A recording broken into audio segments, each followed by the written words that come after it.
easily imagine my life without a computer, internet, fine. But nowadays students, they are more connected. They have more fixed goals for work, for study, for traveling, even for watching and understanding films, for using a computer. Simon Williams, who is the director of British Council, recently wrote, English is one of the basic skills for the 21st century, like using a computer. Technology is as essential to them as having a spare ballpoint pen was 20 years ago. My colleague Anna Brusko, who works with me in higher education department, I'd like to ask Anna. Anna, what is computer in your life for you? That's everything. That's my whole life. I can't imagine my life without computer, without a mobile phone, or I don't know, my notebook. Okay. I stored my diploma in such a device. I found it yesterday at home. Actually, I don't know whether your students remember what it is. It's an old disk. And nowadays, everything's changed, and we can't just go back, because back is a foreign country for your students. We cannot stay still, because while the world moving on around us, okay, we can go back, we can't go still. What shall we do? We shall go forwards. So let's go forward. Today we'll have international speakers and Ukrainian speakers, teachers from all parts of Ukraine. We'll hear academic research and a Ukrainian speaker, a break for your ears in Ukrainian presentation, Mykola Skiba, who is educational specialist. We'll hear Kathy Cottrell from British Embassy, and Oksana Volkova from the Ministry of Education, Sean Harty from the Internal Book and Internal Education, and Agnieszka Hebel-Szymanska from Pearson Central Europe. But first, I'd like to greet the hosts, the university, and especially the Department of Foreign Philology and Translation, and the rector of this wonderful place, Professor Anatoly Mazaraki. Please, Anatoly, I welcome you to the stage.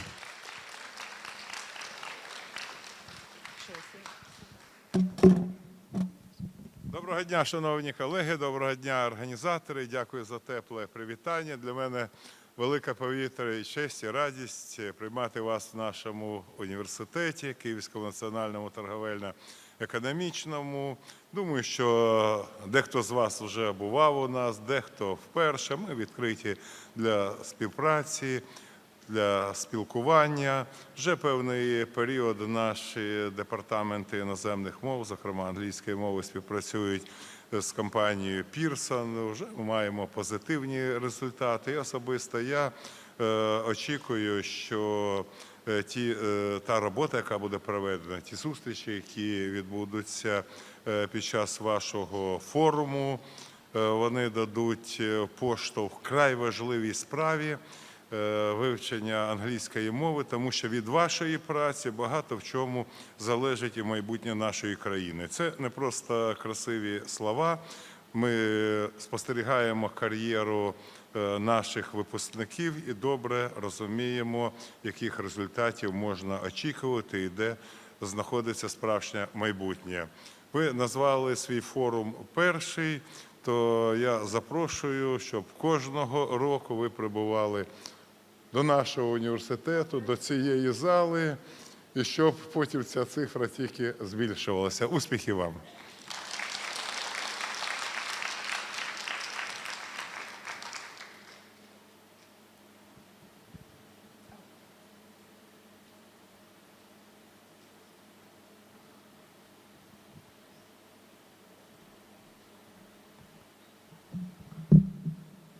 Шановні колеги, я від імені Департаменту вищої освіти, Міністерства освіти і науки щиро вітаю вас з першим форумом, який відбувається знання англійської мови, особливо для наших вищих навчальних закладів, а відповідно до нового закону про освіту закладів вищої освіти.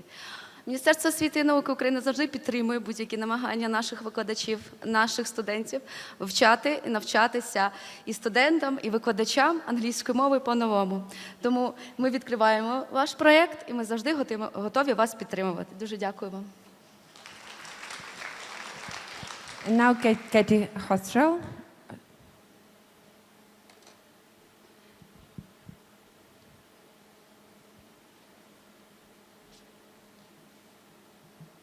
Good afternoon, ladies and gentlemen. I will speak English. On behalf of the British Embassy in Kiev and the UK's Department of International Trade, I'm delighted to be here today to support this forum. This is an important event. 2017 is a milestone for Pearson, one of the leading UK educational publishers, software developers, and providers of training systems. And this conference is the formal close to Pearson's 20th anniversary year in the country. 2017 is also an important year for the ongoing partnership between the UK and Ukraine. It's 25 years since the British Council arrived here, and the same number of years since the British Embassy opened. It's worth noting that next year will be Dintenol's 20th anniversary too. These are examples of the enduring relationship between the two countries and the strength of the UK's commitment to working with Ukraine. It's no secret that the English language knowledge of the English language opens doors to global education opportunities.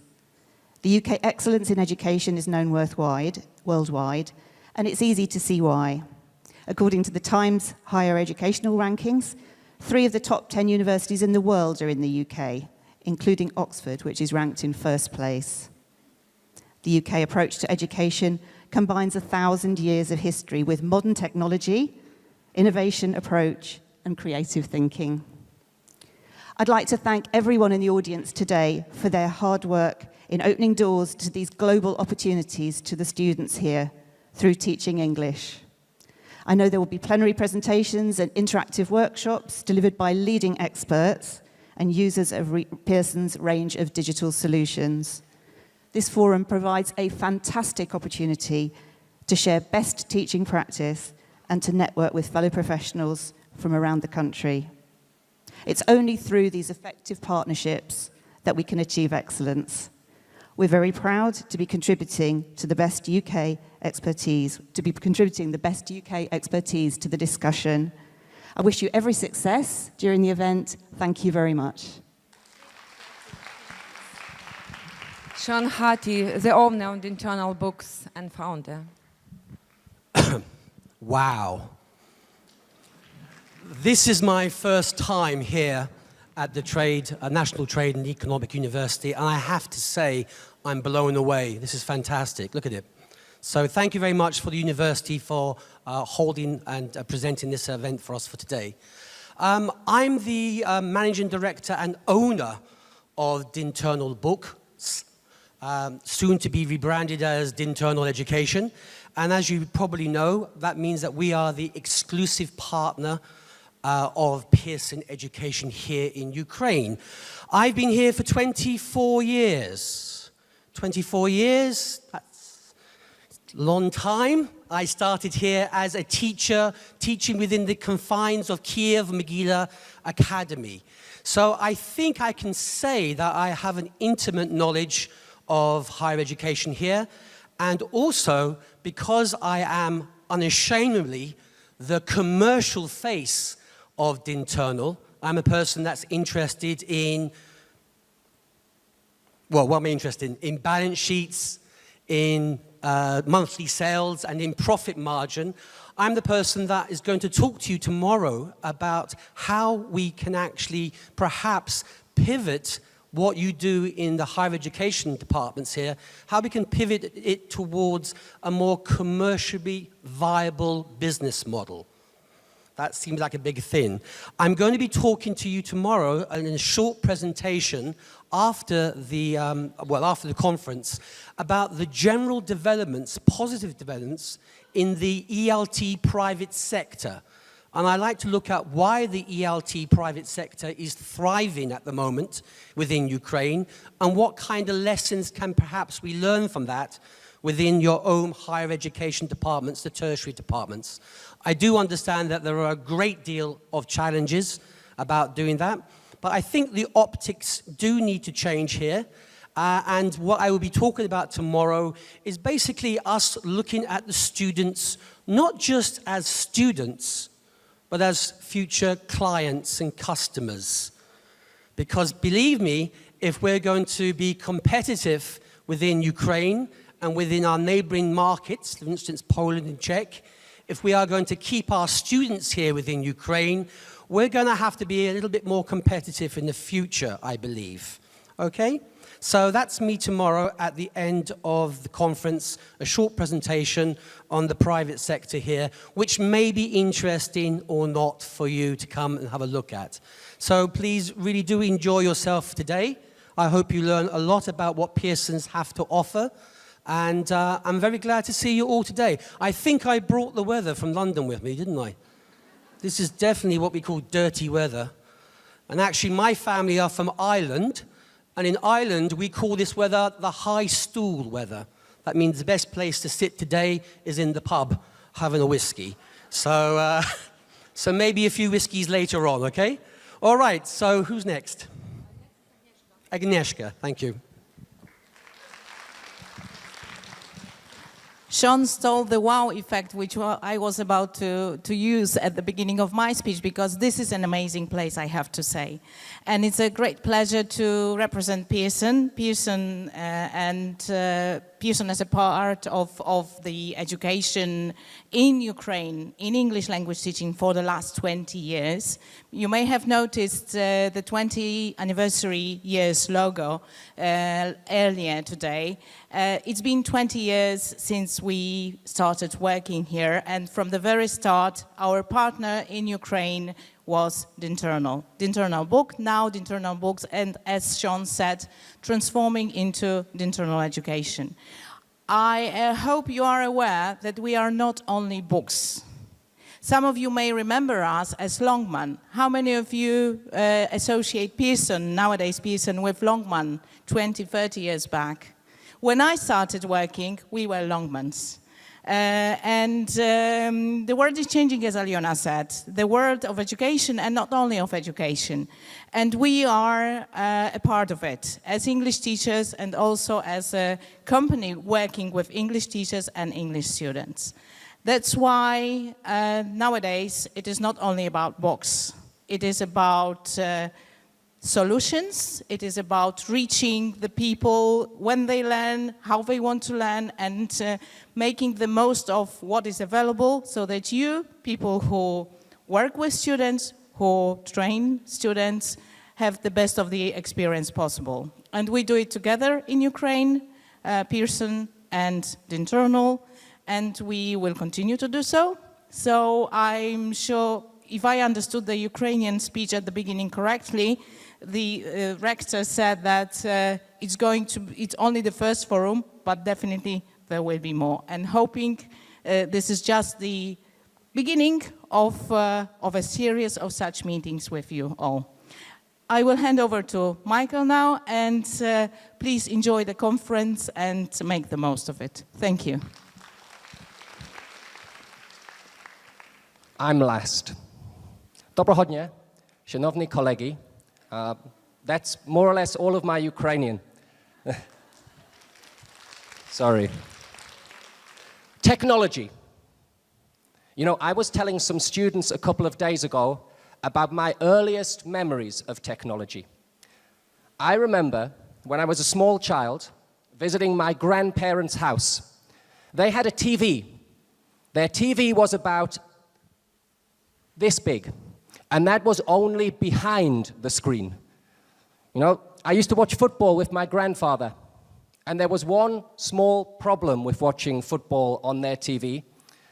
As a commentator once said, For those of you watching in black and white, Tottenham Hotspur are the team in yellow.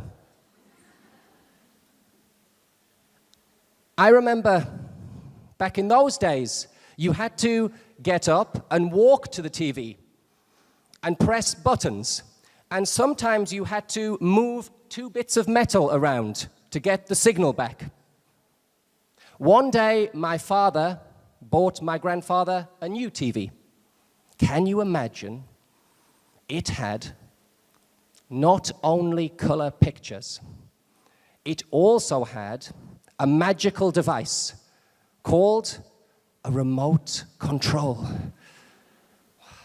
Can you imagine the fights that started between my grandfather and my grandmother over the remote control? Now, my father is a grandfather. My father will be 70 on his next birthday. And his first grandson will be 5 on his next birthday. When I was in Britain in the summer, I watched my father and my nephew sitting side by side on the sofa. And both of them were using one of these. You know, the only difference was my father still had the remote control next to him. My nephew, actually, when he wanted to change the TV channel, he went to the TV. But he wasn't looking for buttons because for him, everything is touchscreen nowadays. And I realized that in my lifetime, I will have seen the birth of the remote control and the death of the remote control. That what is unfamiliar eventually becomes, well, obsolete, a museum piece. So technology. You know, sometimes we say technology, it's for young people. Technology is not only for young people. Technology is for everybody. The only thing that changes is the mode of delivery. So, with that in mind, our next speaker is not a young person. Our next speaker, however, is an inspiration to me. He was my old research supervisor, and he works now at Newcastle University. But in the 1980s, he was working in Finland, he was working in Bucharest, and in 1984, he was among the founders of the group that set up the organization that became Eurocol, so the European Association for Computer-Assisted Language Learning. And I asked him to come to Kiev today. Unfortunately, he couldn't make it. But through the wonders of technology, he'll be with us here today. And he'll talk about the transformation of computer-assisted language learning from the 1970s to today and beyond. So I hope that he will be as much a source of inspiration and education for all of you as he has been for me. So without any further ado, I'd like to introduce you to Mr. Scott Windiat, the transformation of call and video, please.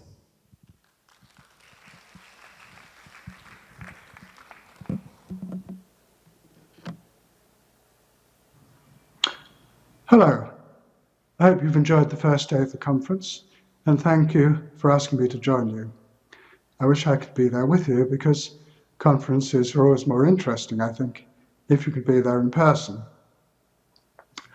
When Michael first suggested the title for my talk, The Transformation of Call, it got me thinking about when I first started getting involved with computers almost 40 years ago. And at that time, if I ever attended a conference or at any workshop I gave, the kind of questions that teachers would ask me were, can a computer mark my essays? Or will the computer replace teachers? And the best answer, I think, to those questions was one a colleague of mine gave, which was, any teacher who can be replaced by a computer should be. What was interesting about those questions was, at that time, almost nobody had a personal computer. And the first point to note about the title of this talk is that if there has been a transformation in call over the years, it's partly because there has been a transformation in the technology that's used for call. When I first started investigating the use of computers, I was working at a large, well-established and otherwise well-resourced university in the UK, but one which had no computers at all on campus. The nearest computer was at another university 17 miles away, and to do any computing, we had to go to the computer centre, where there were no computers, just large sort of typewriters, which you used to type instructions for a program on punch cards. You just use the typewriter to punch holes in the cards. You then put an elastic band around your collection of cards, sent them 70 miles to the university down the road, where there was a computer centre with computers, and you waited 24 hours to get a printout of your program, which was usually just a list of the errors you'd made in typing the code. So you then had to retype the punch cards, send them off again, and wait another 24 hours. That was interactive computing when I started in the 1970s. I was reminded of this a few months ago when one of my doctoral students gave me a tablet, not the kind you might expect, but one that was 2,500 years old, or at least a copy of one. It's a tablet with cuneiform writing on it, and it's of the kind that was found by archaeologists in northern Syria. It reminded me of the phone that my wife was using until a couple of years ago, because of it's the same sort of shape, and it's easy to hold, although the phone is a bit bigger, of course. Was that why the tablet was that shape? Because it was easy to hold? I don't know, I think that's a bit far-fetched. But anyway, it reminded me that it took us 2,500 years to get from the cuneiform tablet to the mobile phone. It then took maybe another 5 or 10 years to get from what we now call a dumb phone to this kind of smartphone. The first iPhone, arguably the first of what we now call smartphones, appeared in 2007. That's just 10 years ago. The first of what we now think of as tablets, the iPad, appeared in 2010. The first affordable personal computer in the UK, Sinclair ZX80, which appeared in 1980, was sold as a kit you had to build yourself and had 1K of memory. An empty Microsoft Word file takes up about 10 megabytes, so that's around 1,000 times more than the memory in the ZX80. My first computer, which I bought about 35 years ago, had 32K of memory, and so an empty Microsoft Word file would still need around 300 times as much memory as that computer had. Programs at that time were generally loaded from a cassette tape, which could take up to 10 minutes, until floppy disks appeared. They held about 400K or 800K, so still less than the space needed for an empty Microsoft Word file. The first hard disk, produced by IBM, appeared in the mid-1950s and could hold about 4 empty Microsoft Word files. It weighed a ton, though, and needed a forklift truck to carry it around. It wasn't until about 1990 that I got a computer with a hard disk, a mouse, and a graphical user interface. That's why technology has become so important in all walks of life, not just in education and language learning.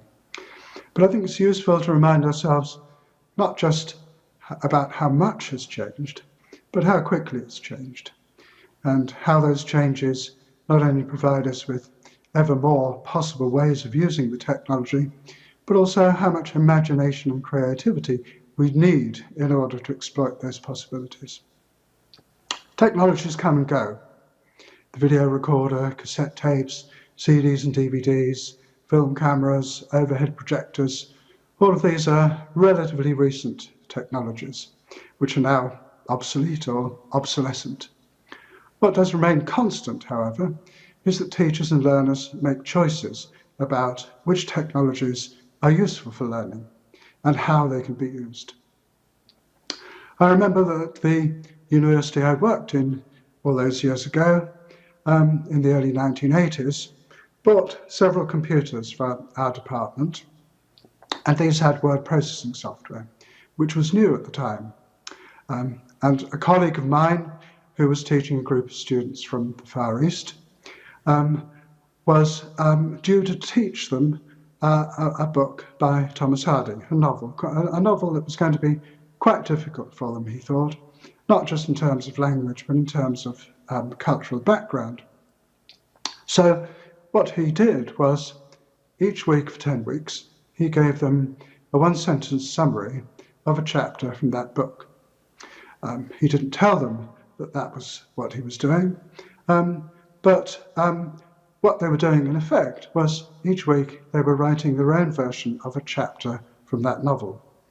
So they worked in groups and they wrote a chapter, they printed out copies, distributed their chapter to other groups, read each other's chapters, commented on them, gave their comments back to the group who'd written the chapter, and each group edited their work and produced a final version of the chapter. So that by the end of the term, they had actually written their own version of the Thomas Hardy novel. And in doing so, what they'd done was practice writing, practice reading, practice discussion, and the work that they'd done then made it much easier for them to read what would otherwise have been quite a difficult novel for them. And the year after, my colleague taught this way for the first time. The computers were connected together in a local network, and so the students exchanged their versions of their chapter via the network, and so they could read them on the computer with her and write comments without having to print them out. And now, of course, the same sort of activity can be done with wikis, online with something like Google Docs, so that teachers and students can work when they want and where they want, and don't have to be all together in the same classroom at the same time, or even in a computer room. When my master's students first started making videos on the master's degree, almost 30 years ago now, they used to work in threes with very expensive equipment, heavy video camera, heavy sound recording equipment, and they'd go out into Newcastle and they would interview people to make video material that they could use with their language learners. So they had one person working the camera, one person working the sound recording equipment, and third person doing the interviewing. And they produced very high quality video and very useful language teaching material. What most students can do now is go out with a smartphone, and they can work in groups if they want, but basically they just need one person with a smartphone, and for example, they go to the local cinema, and as people come out from the cinema, they interview them about the films they've seen and what they thought about those films. So over the years, activities which are useful for language learners can be adapted to take advantage of developments in the technology. When new technologies do arrive, however, it's not always clear whether they're going to be useful, and if so, how they're going to be useful. Tabletop computers allow several people to interact with the touchscreen at the same time and are particularly useful for group work.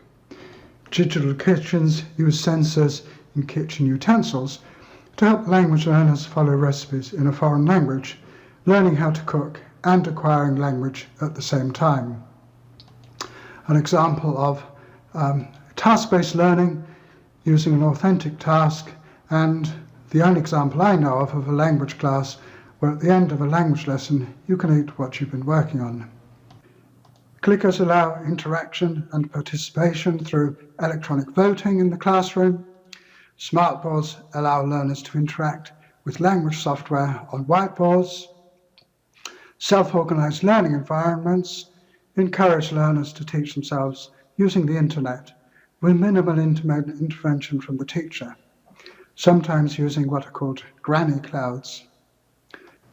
Virtual or enhanced reality allows learners to immerse themselves in learning environments without leaving their seat. Wearable technology, smartwatches, even chips embedded in your body, Google Glasses, and other forms of wearable technology may or may not survive and prove to have applications for language learning. To return to the title of the talk, though, I said that one of the questions I always used to be asked was, can a computer mark my essays? Well, there are a number of large testing companies who now do just that. They deliver tests of essays, essay tests, writing tests by computer, and have them marked automatically by computer. And the marks that the computers give are, those companies claim, as reliable as the marks given by human markers. As you probably know as well, with iPhones and Android phones now, rather than just type a question in, if you want to search for some information, you can actually speak to the phone. And I don't know how many of you have actually used that, but it is interesting to try. Let's see if I can have a go. What's the weather like in Kiev today? Today's forecast for Kiev is 12 degrees with showers. A bit out of date because I'm recording this in advance, and as my wife always says, if you want to know the weather, just look out of the window. Amazon uses speech recognition with their Amazon Echo speakers to try and make it easier for you to buy things off them. And more than one company, including Google, claims to have a set of earbuds which you can stick in your ears, which they claim will translate automatically the speech that you're listening to into your first language. This has obvious language and possibly language learning applications. But apart from that, there are also testing organizations that now deliver and mark automatically spoken language tests. I'm sure you know that English is language of aviation, the international language of aviation, so all pilots and air traffic controllers have to pass a test of aviation English. What you may not know is that this test is quite likely to have been delivered and marked automatically by computer. So whenever you fly somewhere, your pilot's English language proficiency may have been tested by computer. That's something worth thinking about. So, will computers replace teachers? Maybe they already have to some extent, but possibly only for jobs that teachers don't like. I've yet to meet a teacher who actually likes marking. Software that marks these tests, though, in my experience, hasn't been developed into software that's as effective at giving feedback as teachers are. And I imagine the fact that you're attending this conference means that you're employed as a teacher, and most importantly, that you're not one of those teachers who can be replaced by a computer. So, I hope you enjoy the conference. Let's try one more feature of a smartphone here. See if I can find it.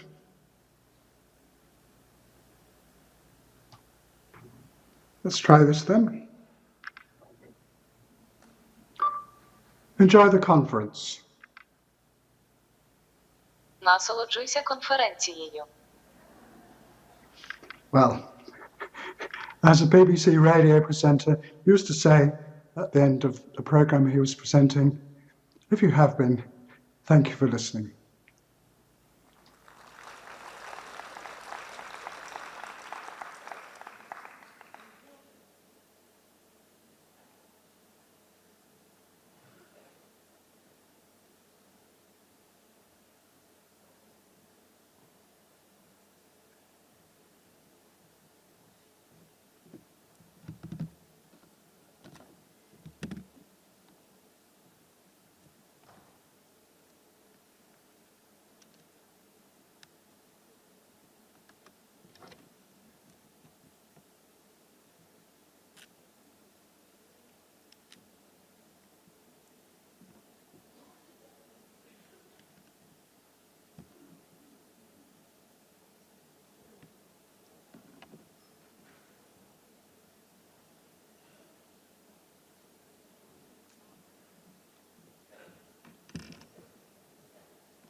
Good afternoon, everybody.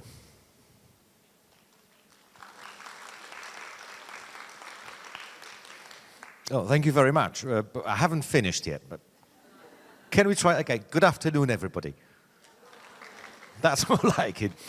Thank you very much for joining the conference. My name, as you could see on the screen, my name is Piotr Steinbrich, and I'm based in Poland, where I teach students at the university. I teach them English, I teach them presentation skills. I also have some MA and PhD students that I torture. And when I was asked to come here, when I was invited to come here, I asked the organizers the question, what would you like me to do here at this conference? And they said it's going to be about technology, so make sure that you talk about something important, something serious, and something useful.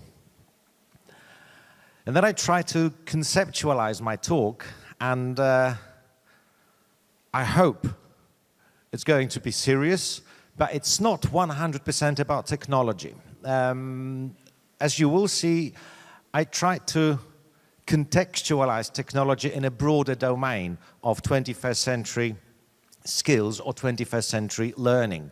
And this is something I'm going to talk about. In the third part of this talk, there will be something interactive going on. So if you don't mind, you'll be asked to do some bits and bobs with the people sitting next to you.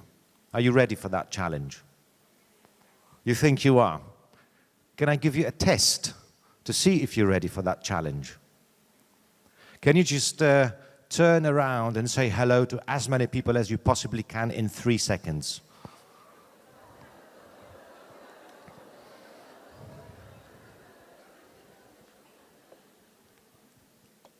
All right, you passed with flying colors. Thank you very much. So in this talk, we're going to look at, very briefly, at the 21st century skills model.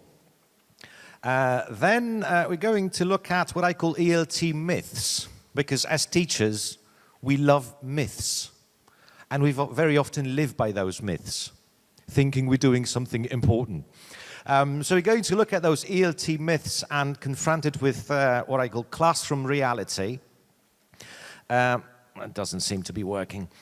Next, I'm going to look at neuropedagogy, which is something fashionable these days in the context of teaching. Is it telling us anything new? And is it worthwhile?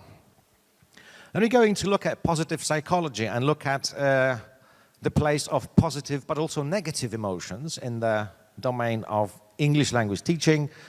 And finally, we're going to look at educational technology.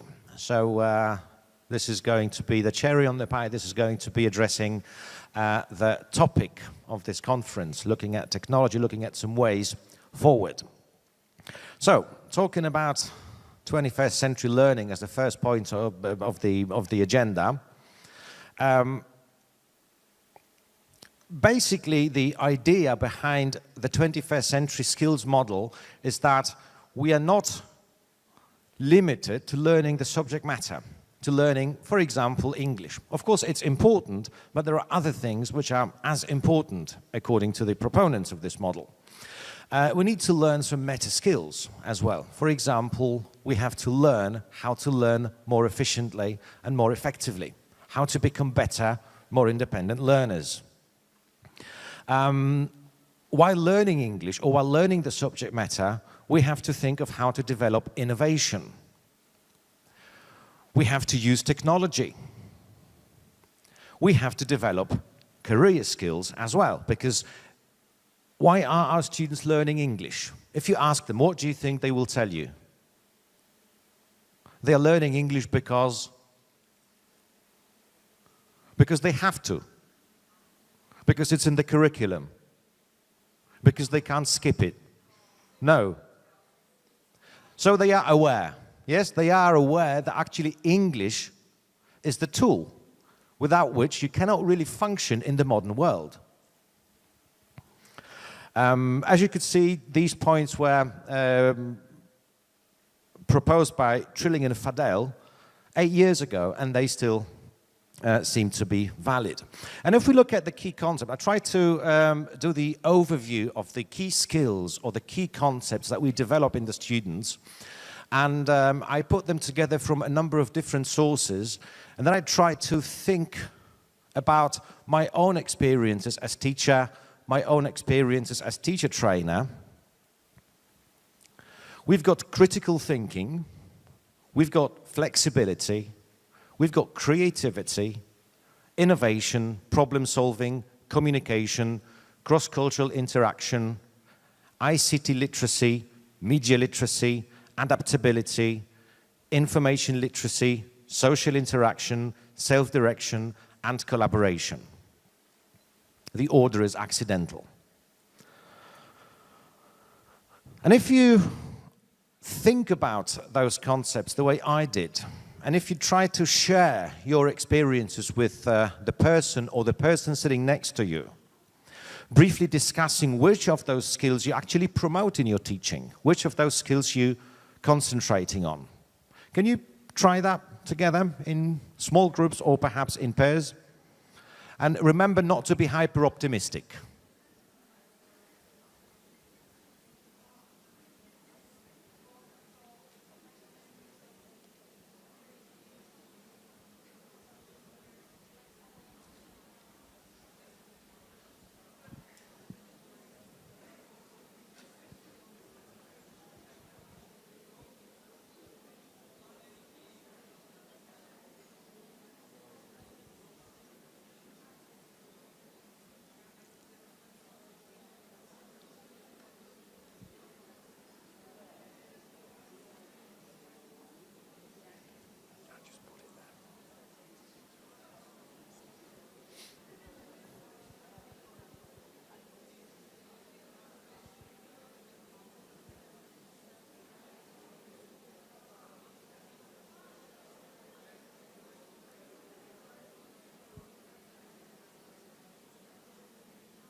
Okay, can we try to put it together?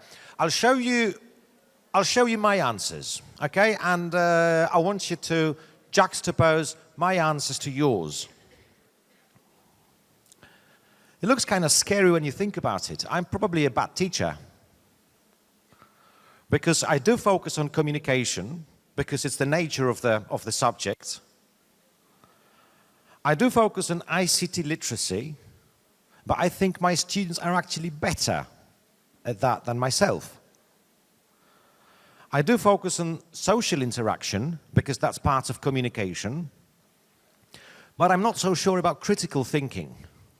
I give them tasks, I give them problem-solving tasks that are likely to result in critical thinking, but I'm not sure that the challenge is good enough. What kind of critical thinking activities do you do with your students? Is it really critical thinking? Or is it perhaps asking them to make choices between living in a tent or living in the farm cottage during the holidays? Is it critical thinking? Is it problem solving? Perhaps not really. Creativity. Is there room for creativity in the ELT classroom? Ken Robinson would say yes, definitely. But our realities might be different from Ken Robinson's. Are we preparing the students for cross-cultural interaction? English being a lingua franca these days is likely to be used between different cultures. Are our students ready for it?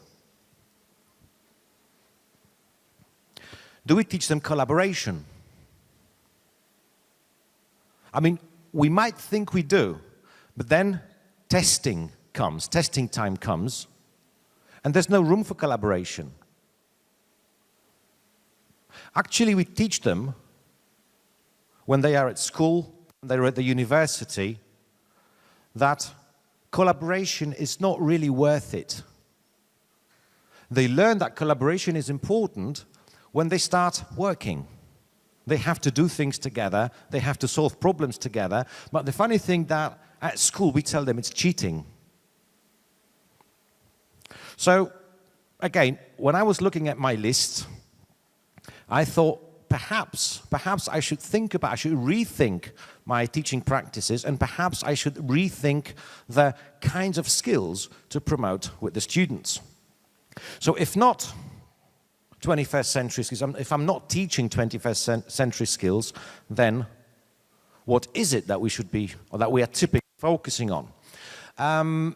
My observations as teacher trainer, but also as an academic, are that teachers, we like novelty, don't we? Anything new is something that we like and that we immediately want to put into practice in our teaching context. We like anything that touches upon other disciplines. We like some novelties from psychology, from linguistics, from neuroscience. Anything that seems to make our teaching more modern and more up to date. Basically, we like anything that makes us happy. Doesn't it? Make us feel better. And that brings us to ELT myths. And I'm going to look at 3 such myths, and I'm going to look at them more critically and perhaps debunk some of them. A myth understood as a widely held but false belief or idea, or an idea, or a belief which is untrue or impossible, or a misconception, fallacy, mistaken belief, false notion, misbelief, old wives' tale, fairy story, fairy tale, fiction, fantasy, delusion or figment of the imagination, you name it. You know, being a linguist myself, I just had to look up the word myth in different dictionaries, corpora, and what have you. And what we do with myths is that we create them, then we cultivate them, but we very rarely debunk them, dispel them, or puncture them. We surrounded by myths, and those myths persist, in us, in our teaching profession. So I'm going to look at those 3 myths I'm going to look at neuropedagogy, I'm going to look at positive psychology, and I'm going to look at educational technology at the end with some practical applications so that you could use them with your students.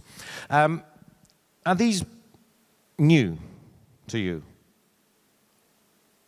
Because if you look at, for example, the program of ITEFL, the UK ITEFL conference, then you see what's in. And last year it was neuroscience, 2 years ago it was positive psychology. So I believe these are the kind of fashionable choices. So these are the conference themes that are really reflected in classroom practices for a number of different reasons. And also these are, or happen to be, publishers' concerns. I mean, should I go for it, or perhaps should I abandon it altogether? Important choices which are later, or not later, reflected in ELT materials. Pickering and Howard-Jones in 2007 said that teachers are interested in neuroscience and neuroscientific findings. And I think it's rubbish. I think if they are, it's like, you know, a hunt for a holy grail, isn't it? If I learn about neuroscience, if I understand how it works, then my job will be much easier and my students will be all brilliant. So, if teachers are so much into neuroscience, let's see what we know about neuroscience. I've got a few tests today for you. This is the second one. What do you know about neuroscience? Just 2 questions. Question number 1. The picture below presents.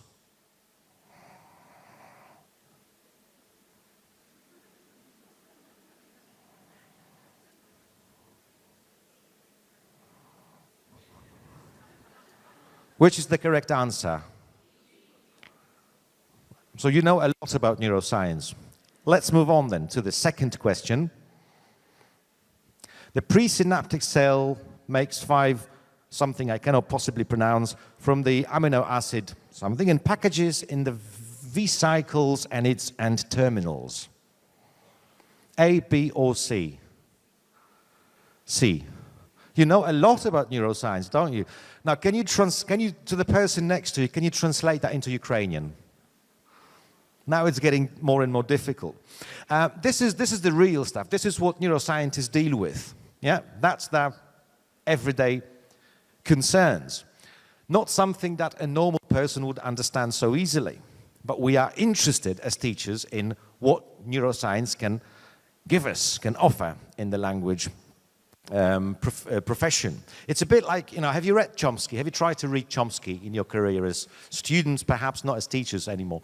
So neuroscience to me is like Chomsky's writings, that everybody thinks it's great, but nobody understands it. Did you do Chomsky as students? Some of you did, some of you didn't. I did, but I remember we did Chomsky, but not the book written by Chomsky. It was the book that was translated from Chomsky to English, so that a student could understand it. So neuroscience is very much like it. So what we have to do as teachers is to rely on the interpreted insights from neuroscientific research, not the real stuff, but something which would be understood by a normal person, like a teacher of English as a foreign language. Bachelor and colleagues said that our intuitions about how we learn are often wrong in serious ways. So neuroscience actually explains that what we're doing is wrong. So I was interested to find out what it is that we're doing so wrong, and to what extent can neuroscience explain it and straighten it out as well. Also, neuroscience is exposing the so-called neuromyths. And neuromyths are basically the things that we do in the classroom while teaching English, but the things that we should not really be doing as teachers. So, those neuromyths which were exposed by neuroscience was the left or right brain dominance. It was the so-called meshing hypothesis, which is, visual, auditory, kinesthetic, that accommodating learning preferences actually enhances learning. And the third one was about the optimal age for starting to learn a foreign language. So, looking at the left or right brain dominance, you probably remember some insights from psychology telling you that if you right brain, you're into poetry, and if you left brain, you're into kind of sciences and maths. And that the two hemispheres are separated, and usually the test that we ask people to perform would be to do this. Yeah, you're familiar with it. Yeah, and that shows you that actually the left and the right hemisphere, they don't quite like each other, and they don't seem to cooperate with each other while we're performing different tasks. And I was thinking about it, and then I was thinking about classroom practices, and I was trying to remember a lesson during which myself or any other teacher would be focusing on either left or right brain dominant activities. And I couldn't think of any. Can you? An activity that promotes the left brain or the right brain? Well, not really. So that's basically theoretical. The meshing hypothesis, or the visual auditory kinesthetic, is very similar. Unless you teach children. You know that with children, you are able to focus on V, A, or K, or any other letters that we might possibly use. But with adults, with young adults, or with teenagers, it's just not possible. So again, when you think of an activity or a lesson where you were focusing only on the visual aspects of learning, it's just undoable.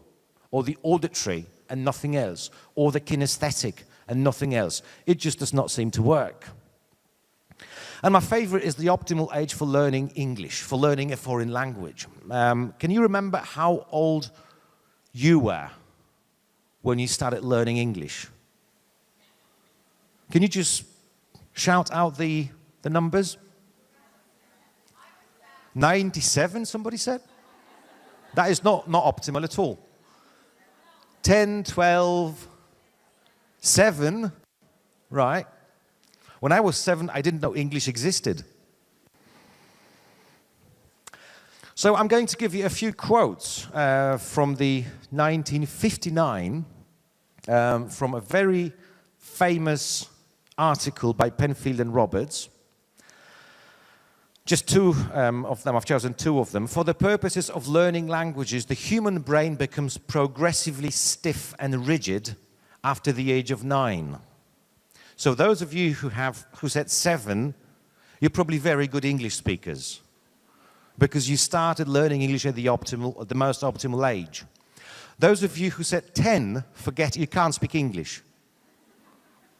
You just can't speak English. I started learning English when I was 13. I'm horrible. Do you understand me? That's all. And a better quote, the second one. When languages are taken up for the first time in the second decade of life, myself, it is difficult to achieve a good result. Yeah, do you know the name for this hypothesis that held for a very long time in English language teaching, for like 50 years nearly, 40 years? The critical period hypothesis. Yeah? The critical period hypothesis, whoever you talk to, you just verify that it doesn't work. Because very few people at our age would have started learning English at the age of 5, 6, 7, or 8, or 9. So they did so when their brain was stiff and rigid, and they were just hopeless. So again, what we have to do when we read about neuropedagogy or neuroscience is to rely on the interpreted insights from research, from neuroscientific research. And also two important points that neuroscientists or researchers in neuropedagogy try to pursue is that we actually show, that they show the teachers what is good practice, what is bad practice. This is validating good teaching practice, but also there's something about informed teaching. And again, I was trying to look at it more deeply to see if there's anything new for us. So what is informed teaching? According to research findings, providing too much information at once can cause cognitive overload. Years of research in neuropedagogy, and that's the conclusion. To reduce the load, they say, teachers should support text with visuals and improve learning through retrieval, recalling what has been learned. As you could see, it's pretty new, 2012. And when I read it, I was like, wow, now I know what to do in the classroom. Whenever I give them text, they should have a picture with it, because it's going to be easier for them. And we should recycle the language, because they'll remember it better. Isn't that a bit like reinventing the wheel? It is, isn't it? Do you know, gonna, not something from the presentation or from this, I've just remembered something. Do you know how much people forget within 24 hours? It's 87%. So what you teach to the students, 87 of that will be forgotten within a day. And then neuroscientists had to come up with the idea of language retrieval. Informed teaching. Unfortunately for neuropedagogy, this has been in operation since the late 70s. So people were just using their common sense and their intuitions and their experience to actually know that we have to add visuals to whatever the students are doing in the language classroom. And that retrieval is actually key. It's crucial. Then looking at validating good language practice. Again, after years of research, they said that it's crucial to tap into learners' prior knowledge. So whenever we introduce something new, it should be somehow anchored in something familiar. Using pre-tasks to activate what the students already know to build on the prior knowledge. And again, it was 2012. Anderson, he made nearly exactly the same remark 40 years ago without having to study neuroscience. He called it activating schemata. You know, that whenever the students are listening to something, whenever they read something new, it's good to kind of tap into their prior knowledge. Also, our common sense would tell us that, wouldn't it? So, reading about it, the question arises whether neuroscience is actually worth the time spent on reading. And it is, because there are things which deal with informed teaching or validating good language practice, which actually tap into the development of the 21st century skills that I was showing you at the beginning of this presentation. One of the insights is that our brain is not designed to reproduce information, but to process it. And processing information actually is a step to critical thinking. Then another of the insights was that the tasks that require deep processing are committed to memory. And if they are, the students are more and more engaged in what they're doing. Also, one of the findings was that learning is an emotive cognitive process. So it's not just cognition that's important, it's also emotions that play a vital role. And that learning is a social process that you could learn on your own, but you've got to practice with other people. You live and learn, people say.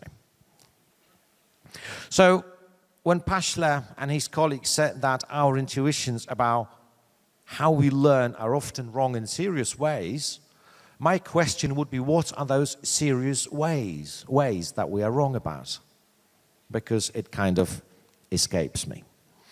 The second myth deals with positive psychology, or POSSCI, as it's called. As you can guess, it is an American invention.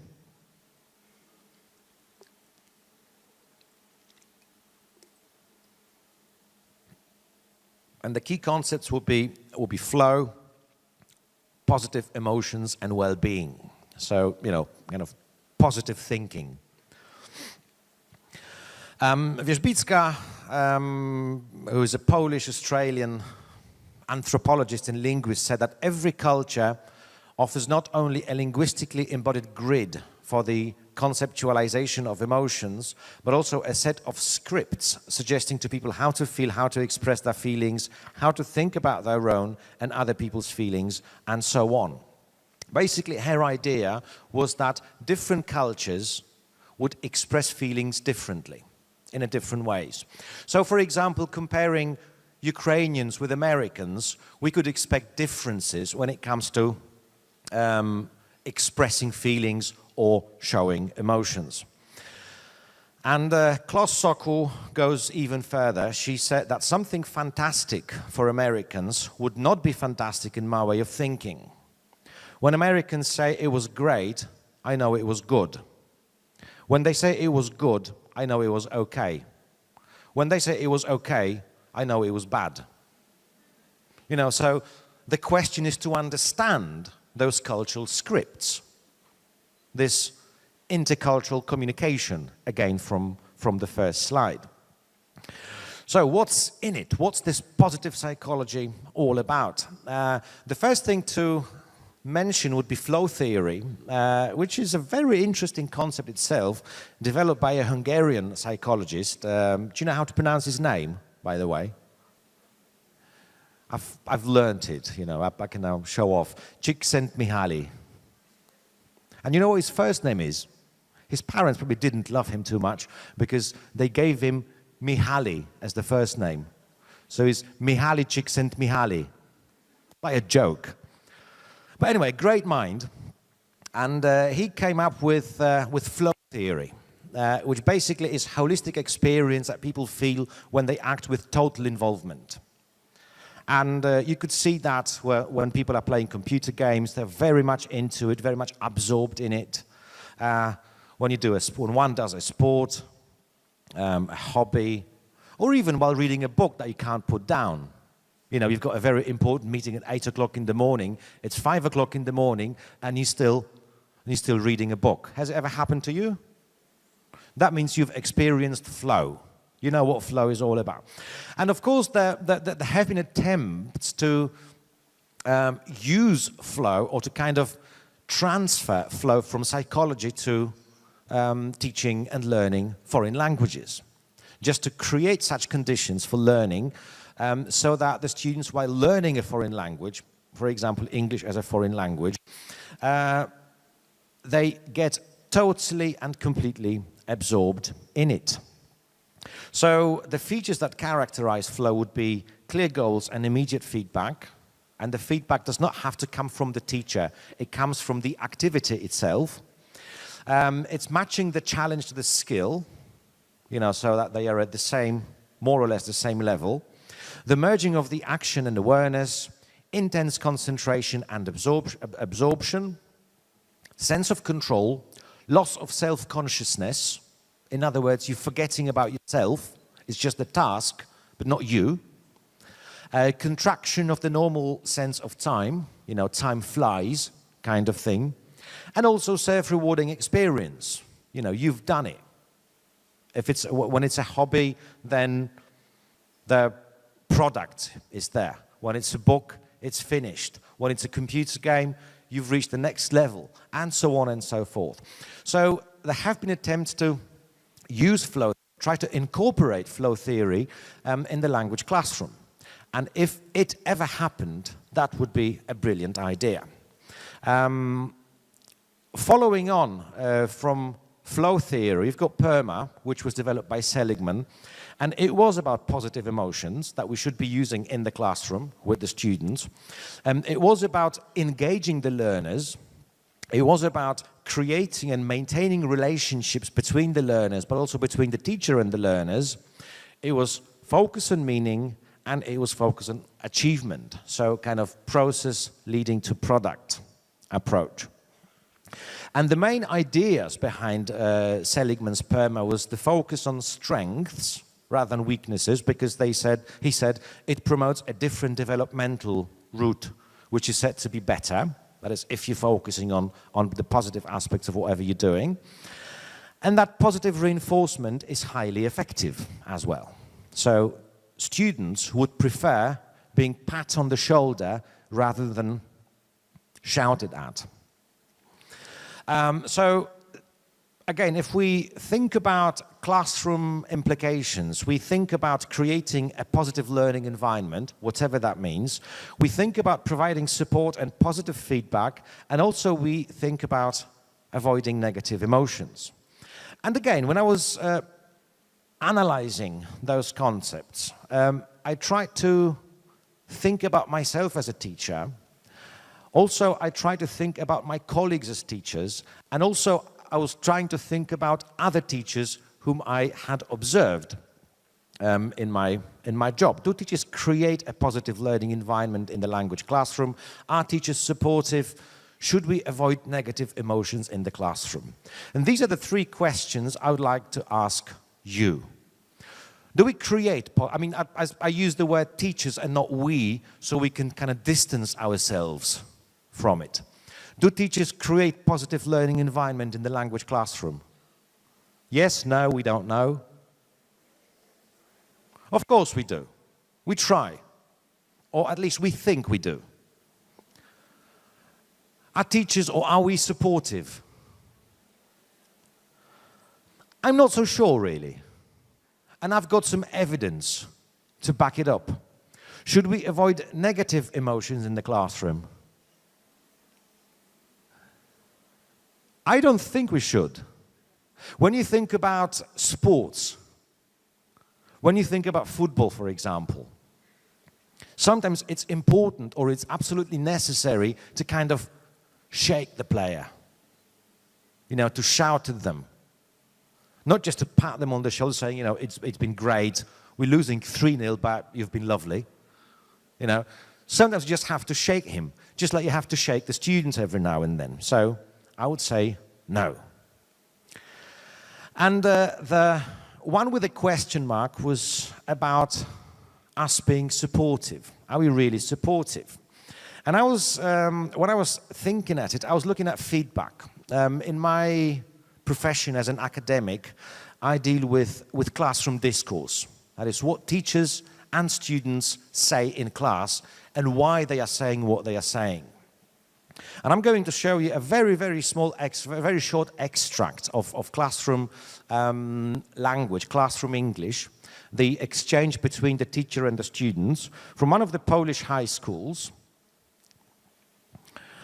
But before we do so, just a kind of on-the-side comment of what are those verbal manifestations of teacher support. When I was looking at my data, you know, my data is basically films, lessons which have been filmed, and then they are scripted.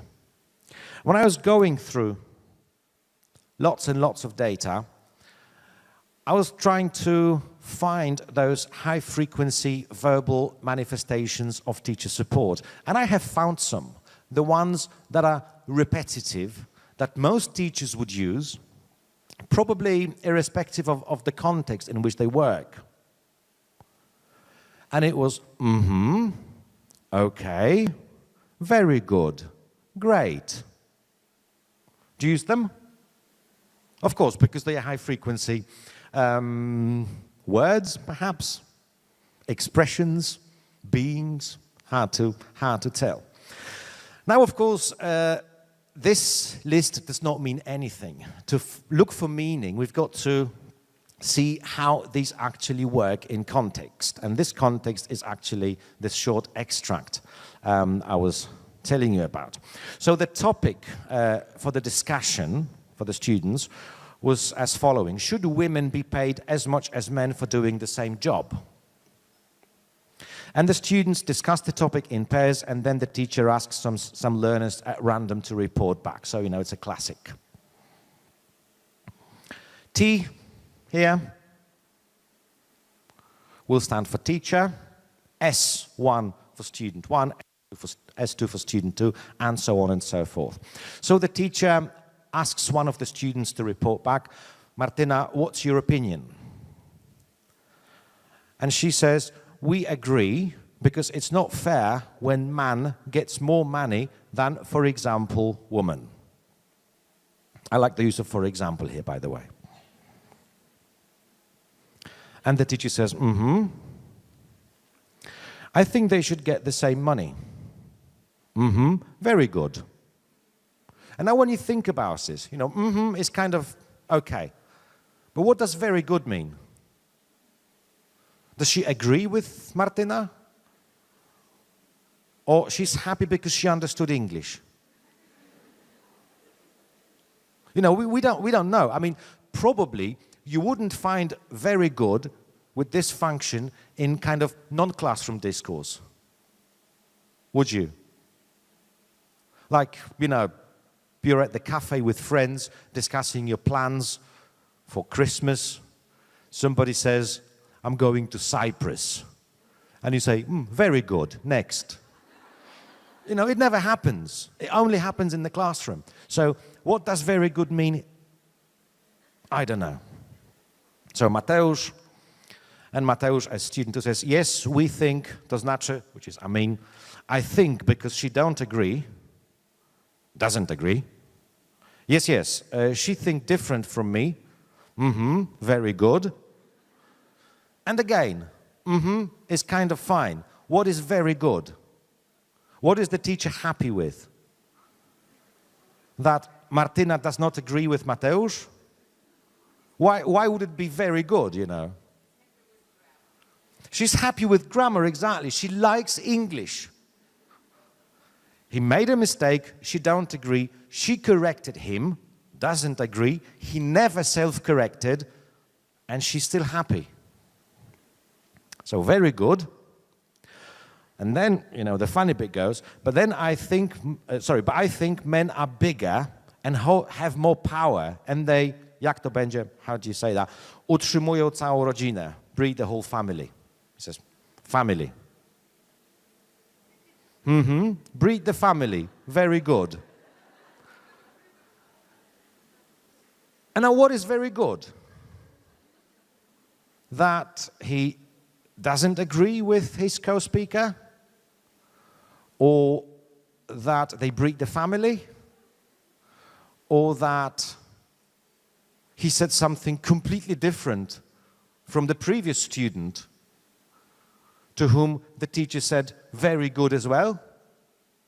You know, I like it, very good. I don't like it, very good. So, you know, where is communication here? Where is meaning here? Where is support? Is it support? Isn't she treating them like idiots? Oh, you speak English, very good. Of course I am, I've been learning it for 10 years. It's in English class, I'm supposed to, you know. So, it's not really supportive. I would say it's discouraging. Positive reinforcement? It was positive because it was okay, very good, But was it supportive? I'm not really sure about that. Positive emotions in the teacher perhaps, but I'm not sure about the students. Communicative value? Close to zero perhaps, because people don't communicate like that. That's why I said that I'm not really sure about us supporting students in a positive way. So, basically, when we talk about supporting or reinforcing the students, we should be thinking about co-constructing English or co-constructing communication on the spot as it happens. You know, when you talk to a friend in any language, Ukrainian, English, German, whatever language you speak, you never plan ahead what to say in 5 minutes because you don't know where the conversation will go, do you? You just react at the spur of the moment. And we should react in the same way here. Even saying, oh, that's interesting, or really, or whatever, you know, to show them that you're with them, that you're actually part of the communication process. Scott Thornbury once said, when he was very much into dogma teaching, do not talk at the learner, do not talk to the learner, talk with the learner. And I think that's positive reinforcement, that's support, but also that's showing them respect. You know, I am talking to you and not I am listening to your English only. So that brings us to another point. Should we avoid negative emotions? My answer to that was no, because according to Hanna Komorowska, they have more impact than the positive ones. We remember those things better. Also, she said that fear reduces excessive risk-taking. And I'm sure that you will have some students for whom anything goes. You know, the so-called clinical cases. Whatever you teach them, forget it. It just doesn't work. Also, she said that anger predisposes us to overcoming obstacles. Not everybody, of course, because it depends on various personal traits. But if you're angry, you kind of focus more and more on things. On the other hand, Forgas said that positive emotions may lead to simplification and mental shortcuts. You know, I can do it. No problem. Writing a PhD in 3 months, I can do it. They may lead to less systematic thinking and less careful observation, because anything's good. So why bother? Why should I pay more attention? And also, negative emotions may be responsible for lack of realism. Positive emotions may be responsible for lack of realism in decision-making. And problem-solving, and decision-making, and creativity, as you remember from the first slide, are very nicely linked together. So, in order to facilitate that development, perhaps every now and then, we should think negatively and not positively, of course within reason. So what's the correct answer, one might ask? Well, there's no correct answer, obviously. So it's basically you and your students. It's basically you and individual students, not even the group or the class, reflecting on which option is better in a given context for a given person. Also, from the same paper, Komorowska said that today's interest of foreign language teachers in positive psychology reflects a considerable degree of wishful thinking. So again, the holy grail sort of thing. High self-esteem or applying autonomous approaches to goals, methods, and materials. You think positively and you'll be brilliant. And it's not that simple, unfortunately, or perhaps fortunately. So basically, the answer is that any extreme is dangerous. If it's just positive, it's wrong. If it's just negative, it's wrong. Again, it's the context, you and the students. And the last bit is educational technology. A very personal question, I know, but if you could raise your hand, is there anyone in the audience who thinks he or she is better at IT than the students? I could see some people. Right, okay, we've got like 3 people in the room, which out of 300 is just 1%. So the second question,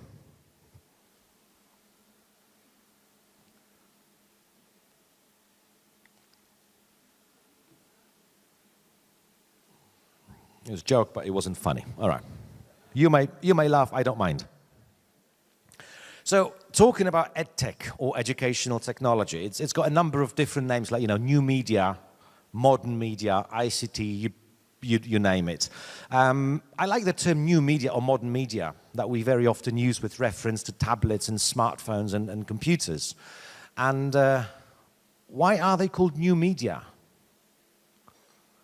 If your students were born with them, they're not new. They might be new for us, but not for them. That's what a typical break in a typical primary school looks like. Now you go into primary school and it's quiet during breaks. And it's unbelievable. 10 years ago, a completely different thing. So while talking about educational technology, I've got no clear-cut answers to the questions, the potential questions, but whether we should be focusing on a more systematized approach with educational technology as a fully-fledged resource, so kind of treat it as a course book or with the same status as we treat the course book, or should we take a blended learning approach, a little bit of this, a little bit of that, a little bit of traditional and a little bit of educational technology? Or perhaps we should treat it as an irregular series of one-off activities with the students that we do every now and then with the students. And again, there's no answers to that, because one thing is your personal preferences, how you feel about using educational technology. But there are more important things, if you'll excuse my saying so, there are more important things than your personal preferences. It could be the system that may not allow you to use as much of educational technology as you would probably like. Or perhaps there are no facilities. Lots and lots of things to consider. Myself, as a teacher, I'm still teaching English to students at the university. I teach conversation, as I said at the beginning. And I use the third option. I use this irregular series of one-offs with the students, which I try to systematize a little bit, but I don't think I'm brave enough to go for the blended learning approach or a systematized approach with educational technology as a fully-fledged resource. Perhaps in a year or two, I might go for blended learning if we develop a platform for the students, but for now, it's just an irregular series of those one-off activities. And to show you some examples of what you could do as those irregular activities that you perform every now and then with your students, ask your students to take the phone, find one photograph, and compare it in pairs. You know, what it shows. Just like comparing pictures in a course book. Or choose one picture and describe it, like describing a picture in the course book. The same with a phone. Choose your favorite application and say why it's important for you. Is it Facebook, or is it Snapchat, or is it WhatsApp, or is it something different? You know, just to get them going by using very simple resources, but those which are very close to them. Or using that went quite nicely with my students. I called it the Elimination Game. And basically, they had to take out their smartphones and choose which apps they would delete if they could leave only one on the phone, on the smartphone. And why? And it was very difficult for them to decide which one is the most important. So, you know, the idea that generated most speaking was the actual elimination than the actual choice. Or your dream mobile. What would it have? What would it not have? How big it would be? You know, these days, it's very difficult to get a normal-sized mobile phone. What you get is like, you know, something you have to buy a special suitcase for, because you can't put it in your pocket anymore. Making a group selfie. You know, just sitting together and then imagine where it was taken. Like, you know, you're in the classroom, but the selfie was taken in Paris. What were you doing in Paris? Why did you go there? You know, you just create the context for it with the selfie, and you get the students to talk about it. Something a bit more complicated, or maybe just complex, asking them to visit the Walmart website or any other kind of supermarket website and do the shopping. You give them $100, they have to do the shopping, print it out, bring it to the classroom, and talk about their choices within specific domains, obviously. So, as you could see, the possibilities are really endless, but it does not seem to be any systematic in any way. It's just you know, something nice that we do in the classroom. We often use YouTube clips. We used to use interactive whiteboards, but I don't quite like them. I probably shouldn't be saying that with Pearson inviting me here. But I'm not a big fan of interactive whiteboards. I like the My English Lab thing, especially my grammar lab. That might be familiar to some of you. And I'm sure there's lots and lots and lots of other things that would be useful and that would qualify as educational technology.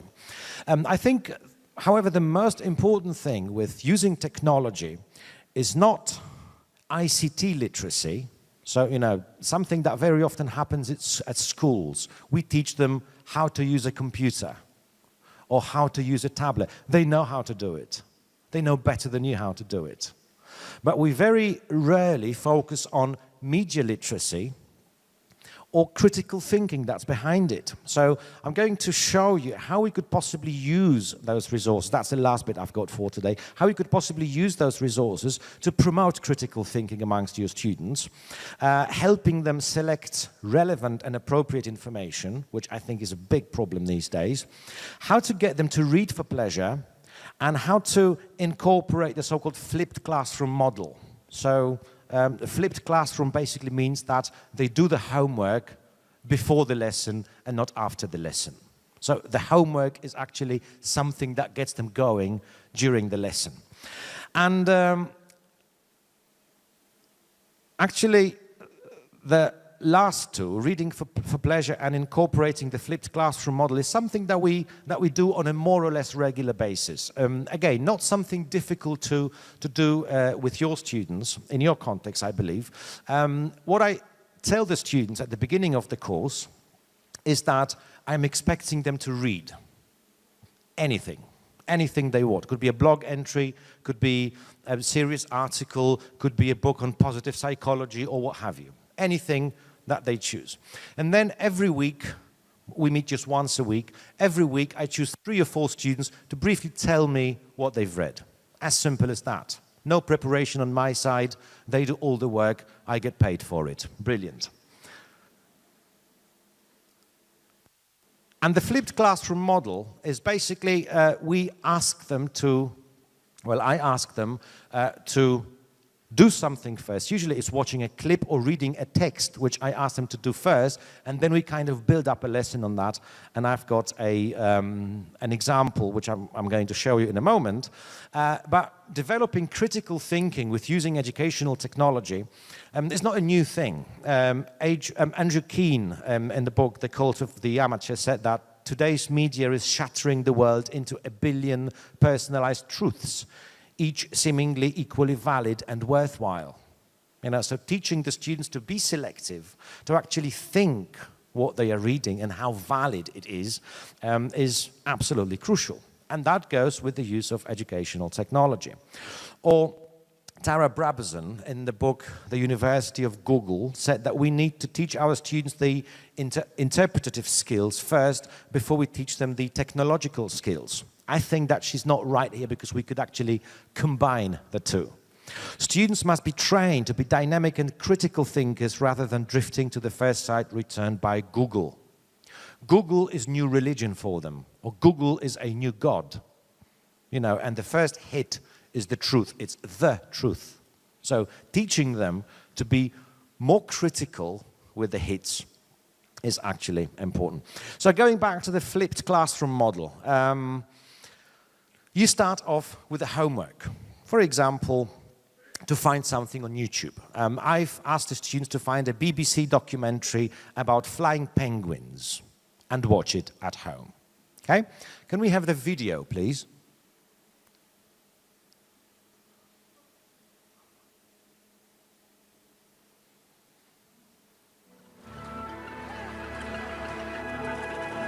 This recently discovered colony of penguins is unlike any other.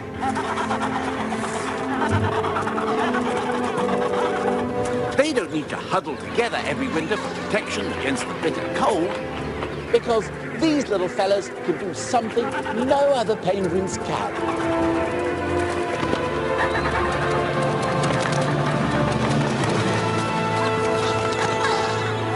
Isn't that amazing?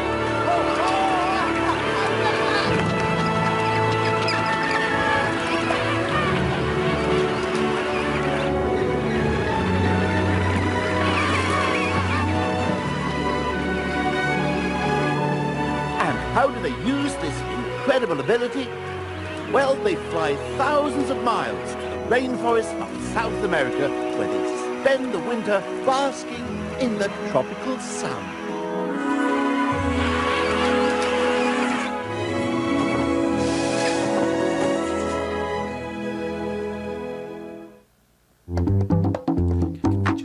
In the world of special effects, can we just stop it, anything's please? possible, Thank you. especially on April Fool's Day. Isn't that amazing? They wanted flying penguins for a TV trail. It would join a long tradition of BBC April Fools, stretching back to the 1950s. I want my presentation back. Thank you.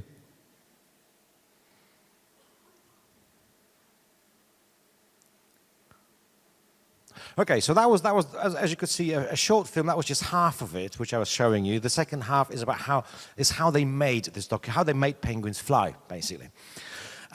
So when the students come to class, I assume that at least 70% of them would have watched it, because it's not like rocket science. Just have to watch the clip. Nice kind of homework.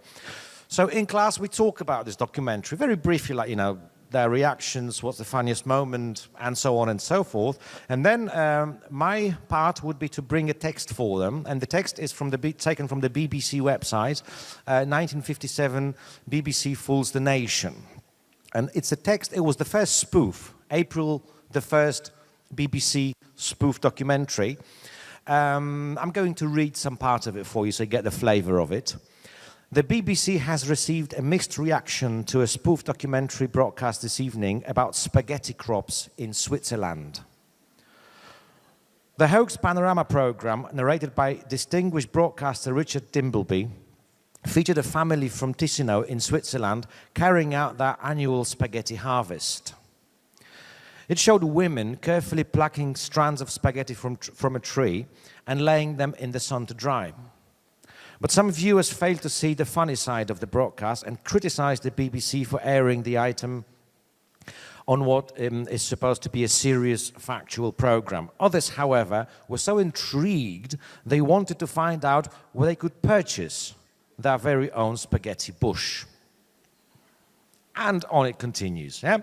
So basically, what the clip did was it was channeling the students using the flipped classroom model. It was channeling the students to actually do some reading in the classroom, and then the discussion that followed. And then another kind of homework came, which was asking the students to visit the BBC website and find the short text about other 1st of April spoofs, because as you could see, they had been used for 60 years, so there's quite a few stories. And then they just have to choose one and be prepared to talk about it in class. And just to give you a flavor of what the students could find, you know, sniff screen technology from 2007. The televisions, new televisions that will not just emit moving pictures but also and sounds, but also smell. Or was Shakespeare French? And there's a whole documentary about Shakespeare actually being French. And the French Minister of Education actually believed it to be true, apparently. So, you know, there's lots and lots of options for the students. They choose just one out of the many.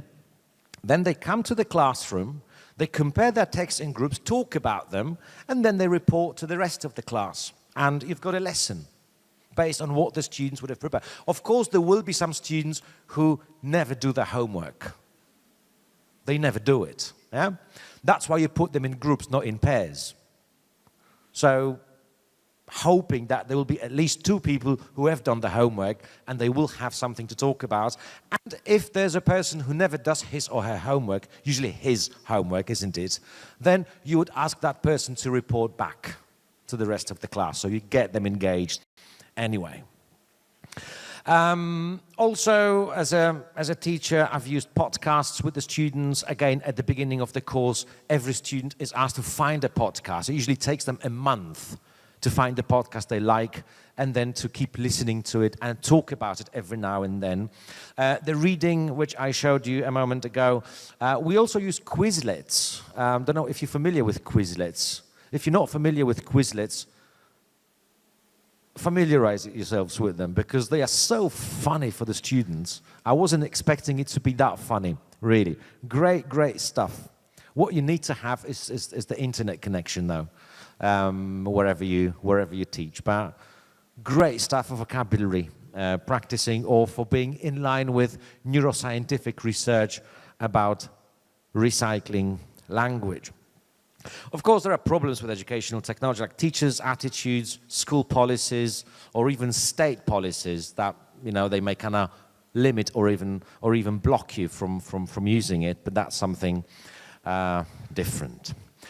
And to conclude, I think it's quite important every now and then to look at the list of 21st century skills and to look at it more critically from your own perspective. You know, what do I do with those skills? Am I preparing the students for the real challenges?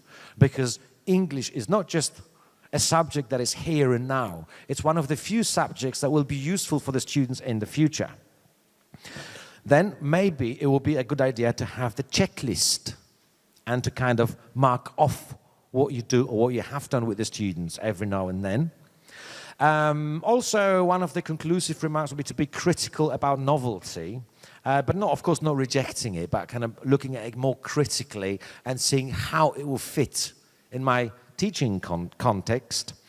And obviously what works best, as we all know, is common sense and experience-based intuitions. Those intuitions that have been in operation for 40 or 50 years have just been rediscovered by neuroscience. And that's all from me for today. Thank you very much for your attention.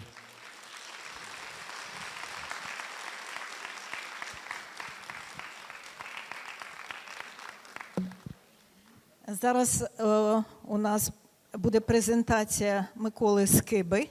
Ми готуємо технічну частину, 1 хвилинку, і зроблю об'яву. Після цього у нас буде перерва, і ми вас запрошуємо на каву. Водичку принесли?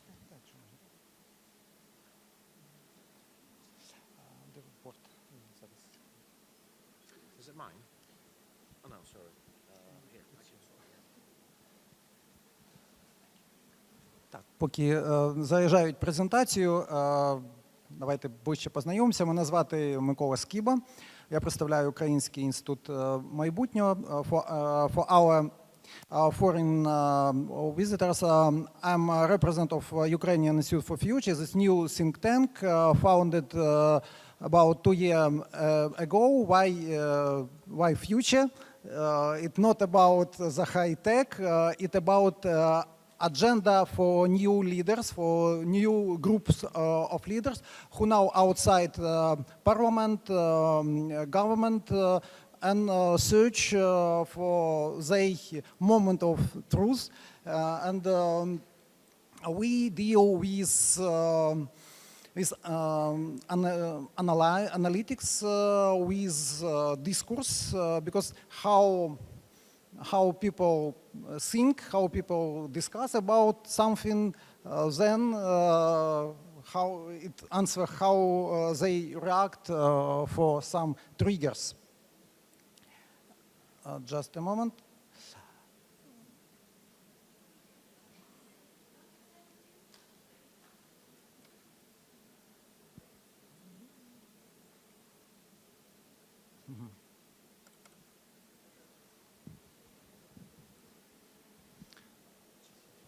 Секундочку, відкривається. Так, ну, можна, хто хоче, може дійсно встати, трошки порухатись, тому що я розумію, що годину сидіти це достатньо так, жорстко. А давайте тут говорили про позитивні і негативні емоції. Давайте висловимо якусь свою позитивну емоцію, наприклад, захоплення, наприклад, інсайт. Що ви відчуваєте в момент інсайту? Давайте імпровізуємо. Вау! О! Еврика! Або що ми відчуваємо, коли все, кажуть, зрада? Давайте трошечки можна себе привести в такий емоційний стан, можна потерти вухо так, від вершка до мочки, щоб трошки збадьоритись. Окей, отже, наша презентація на екрані. Оскільки назва форуму «Освіта нового покоління», то я спробував в назві, скажімо так, якось зачепити цю тему і теж почати з невеликої такої дискусії, полеміки. Дуже вдячний попередньому спікеру за такий чудовий урок критичного мислення, який нас, я думаю, привело в такий бадьорий емоційний стан. Отже, там тепер куди, на який сайт чи, скажімо, групу в Фейсбуці не зайти, скрізь, скажімо, якщо освіта, то обов'язково нова, так? Якщо школа, то обов'язково нова. Чому? Тобто, що не влаштовує нас в старій? Які є резони змін? Власне, це питання, з яким я працюю, тому що я в Українському інституті майбутнього представляю напрямок освіта компетенції майбутнього. І одна із задач, одна із тем – це, власне, адаптація до змін. Це вироблення таких адаптативних навичок для того, щоб прийняти, власне, ті виклики, які несе ось наш час і, можливо, буде нести наступний. Тому що якщо ми, дуже класно, що прозвучало про такі міфи в нейронауках, тому що далі я спробую бути in opposite to the previous speaker. Якщо він говорив про розвінчання міфів, я буду все ж таки говорити, можливо, трошки про міф, тому що майбутнє – це певною мірою міф, його не існує. Але, тим не менш, оця точка очікувань – це те, що визначає наші дії, нашу енергію руху вперед. Ось чому, власне, зміни? От одна із відповідей, тому що ми живемо ось в такому світі, ось в такому стані. Назву, до речі, придумали не маркетологи і не рекламісти, як в багатьох випадках. Саме поняття, воно прийшло до нас з елітних підрозділів Збройних сил Штатів, з так званих морських котиків. І от аналізуючи той світ, в якому їм доводиться оперувати, вони придумали, що цей світ називається вука. Тобто він хвилеподібний, він з багатьма невідомими, він складний і він амбівалентний. І це, власне, те, чому і освіта має змінюватись, чому наші підходи до пізнання, до спілкування також мають змінюватись. Звідки це взялось? Ну ось якби плоди цього пожинаємо. Всі, напевно, користуються якимось текстовим редактором. Word, підніміть руку, хто користується Word'ом. А уявіть собі, що ви віднесіть себе так років на 30 тому, і коли ще були перфокарти, коли друкарські машинки, і уявіть, що ви десь там клерк в якійсь конторі, і вам говорять, що дивіться, от насправді вже є така машинка, яка дозволяє вам текст дуже швидко поправити і натиснути кнопку, і за кілька секунд цей текст відкриють там в іншому кінці світу. Тобто, в принципі, ми в такій самій позиції, тому що це редактор для генів, для того, щоб редагувати людський геном. Просто береться, вирізається якийсь геном, наприклад, який відповідає за певну поведінку судин, яка може призвести до певних сердечно-судинних захворювань. І редагується, зараз, секундочку, геном людини. Ось інший такий сигнал. Він поки що сприймається як такий фан. Саудівська Аравія надала громадянство, це буквально сталося ось майже тиждень тому, громадянство гуманоїду, роботу. Це, знайомтесь, робот Софія. Вона виступила з промовою і, до речі, похвалила людей, сказала, що вони достатньо добре програмуються. І запитала, як ви ставитесь до людей? Вона сказала, ну це цікаві істоти, вони досить добре програмуються. От ще один такий сигнал, чому це не просто робот-гуманоїд, вона підключена до нейромережі, тобто у неї мозок набагато більший, ніж вона носить з собою. І якщо говорити про те, чим зайнятися таким терміново, якщо ви хочете високооплачувану роботу, хочете успіху тут і зараз, то теж є відповідь, чим в цьому світі займатися. Я досі не розумію, чому ми сидимо тут, а не ще там. Тому що Google, Amazon, Alibaba і інші компанії отак з ліхтарем ідуть, шукають спеціалістів з Deep Machine Learning, тобто ті, які вчать нейромережу навчатися. Тому що принципи, які до того застосовували в біології, це еволюція, це відбір, тепер застосовують до мереж. На то вони нейромережі, що там побудовано пластами ось,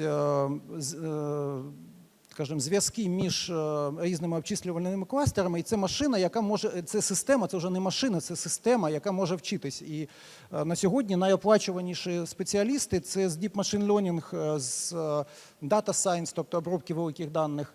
Ось, будь ласка, подивіться ринок майбутнього. І бачите, що тут, до речі, вже країни Тихоокеанського регіону за прогнозами дають фору нам, європейцям і представникам Сполучених Штатів. Ось. Але, секундочку назад. Але це все насправді ягідки порівняно з тим, якщо ми зайдемо глибше і візьмемо дуже очевидні, здавалося б, речі, які у нас перед очима. Тобто звідки беруться ось ці каскадні зміни, чому, звідки взялась гуманоїд Софія, звідки у генетики взялись оті ножиці, якими вони ріжуть гени, наче ми ріжемо там якісь гірлянди на ялинку новорічну. Одна із відповідей – це, по-перше, зростання населення людей, тобто це ущільнення. Друга відповідь – це зростання продуктивності праці і поява мануфактур, перша технологічна революція, але за тим стояло зростання людей з будь-якою освітою. Тобто навіть ми не говоримо про університетську, це хоча б люди, які закінчили десь там 4 класи. Бачите, на 1820 рік їх було близько 12%, на 2010 це вже 83%. Але, так, про технології, там. Але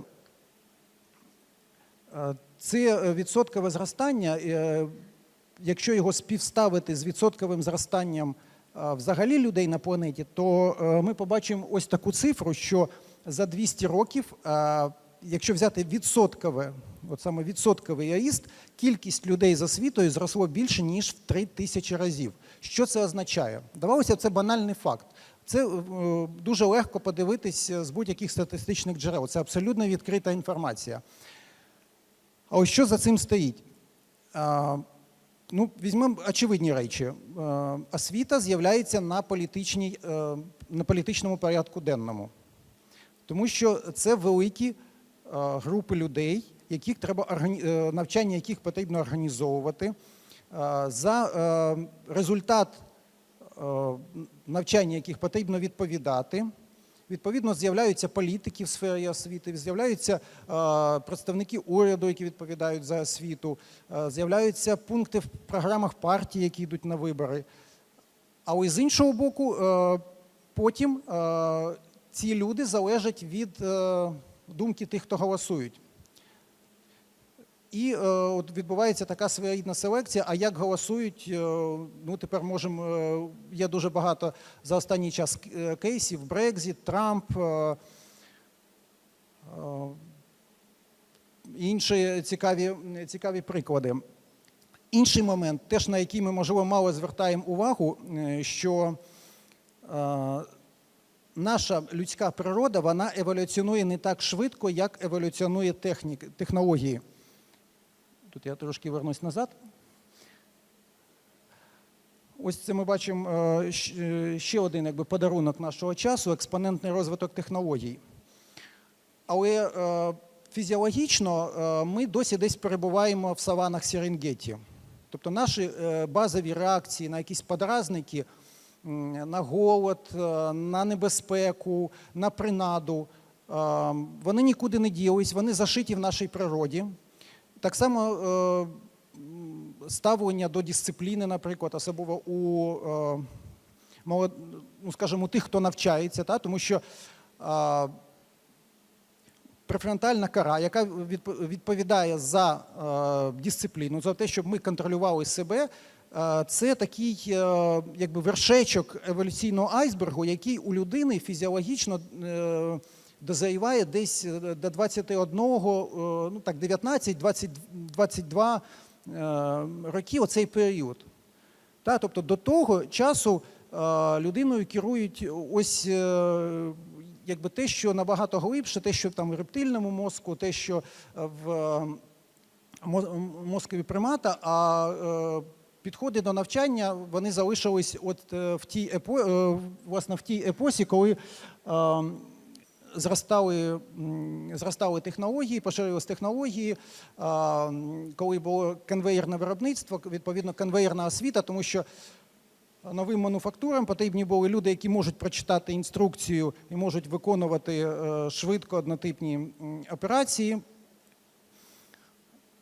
І от сьогодні починаються інші імпульси, і чим вони сформовані, як не парадоксально, тією самою освітою. Тому що, забравши людей з вулиці, фактично залучивши їх в процес інтелектуального виробництва, ми отримали ось потім третю і четверту індустріальну революцію. На сьогодні, за оцінками Світового банку, все людське багатство, ну, тобто, якщо оцінювати, наприклад, капіталізацію компаній, то 83% – це нематеріальні активи, intangible assets. Ще якихось 50 років тому, наприклад, в 63-му році ситуація була абсолютно протилежною. Лише там 75, так, якщо точно.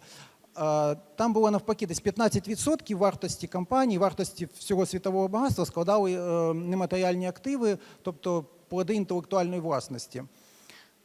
Із них, тобто винаходи, інновації – це там, це в нематеріальному. Якщо, наприклад, взяти таку компанію, як Uber або Apple, в чому її вартість? Наприклад, Uber не володіє жодною автівкою. Так, Google, наприклад, володіє дата-центрами, але основна вартість його, тобто коли компанію оцінюють на ринку, то там вартість цих дата-центрів чи земельних ділянок складає от в межах оцих 13-15%. В основному це нематеріальні активи. Це вартість тих компаній, які Google поглинув, тих маленьких стартапів, які потім перетворюються, наприклад, в якісь сервіси, які ми можемо закачати через Google Play. Тобто це теж такий певний наслідок освіти. Тобто освіта сама породила, скажімо так, монстра, з яким вона тепер не може впоратись, тому що це покоління, воно тепер приходить і заявляє інші зовсім вимоги до того, як їх далі навчають. Нагадаю, як почалась історія айфона. Вона почалась з того, що власники компанії геніально вгадали емоційну потребу людини. Зауважте, емоційну потребу людини, тобто не фізичну, не потребу там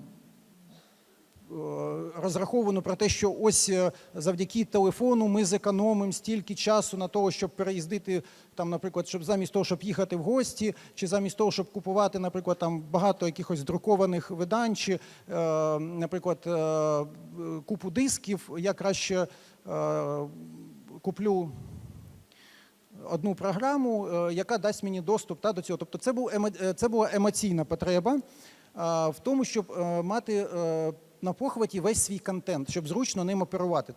Спочатку був iTuner, потім із iTuner фактично виріс iPhone. Тобто сучасну економіку драйвить емоційна потреба, не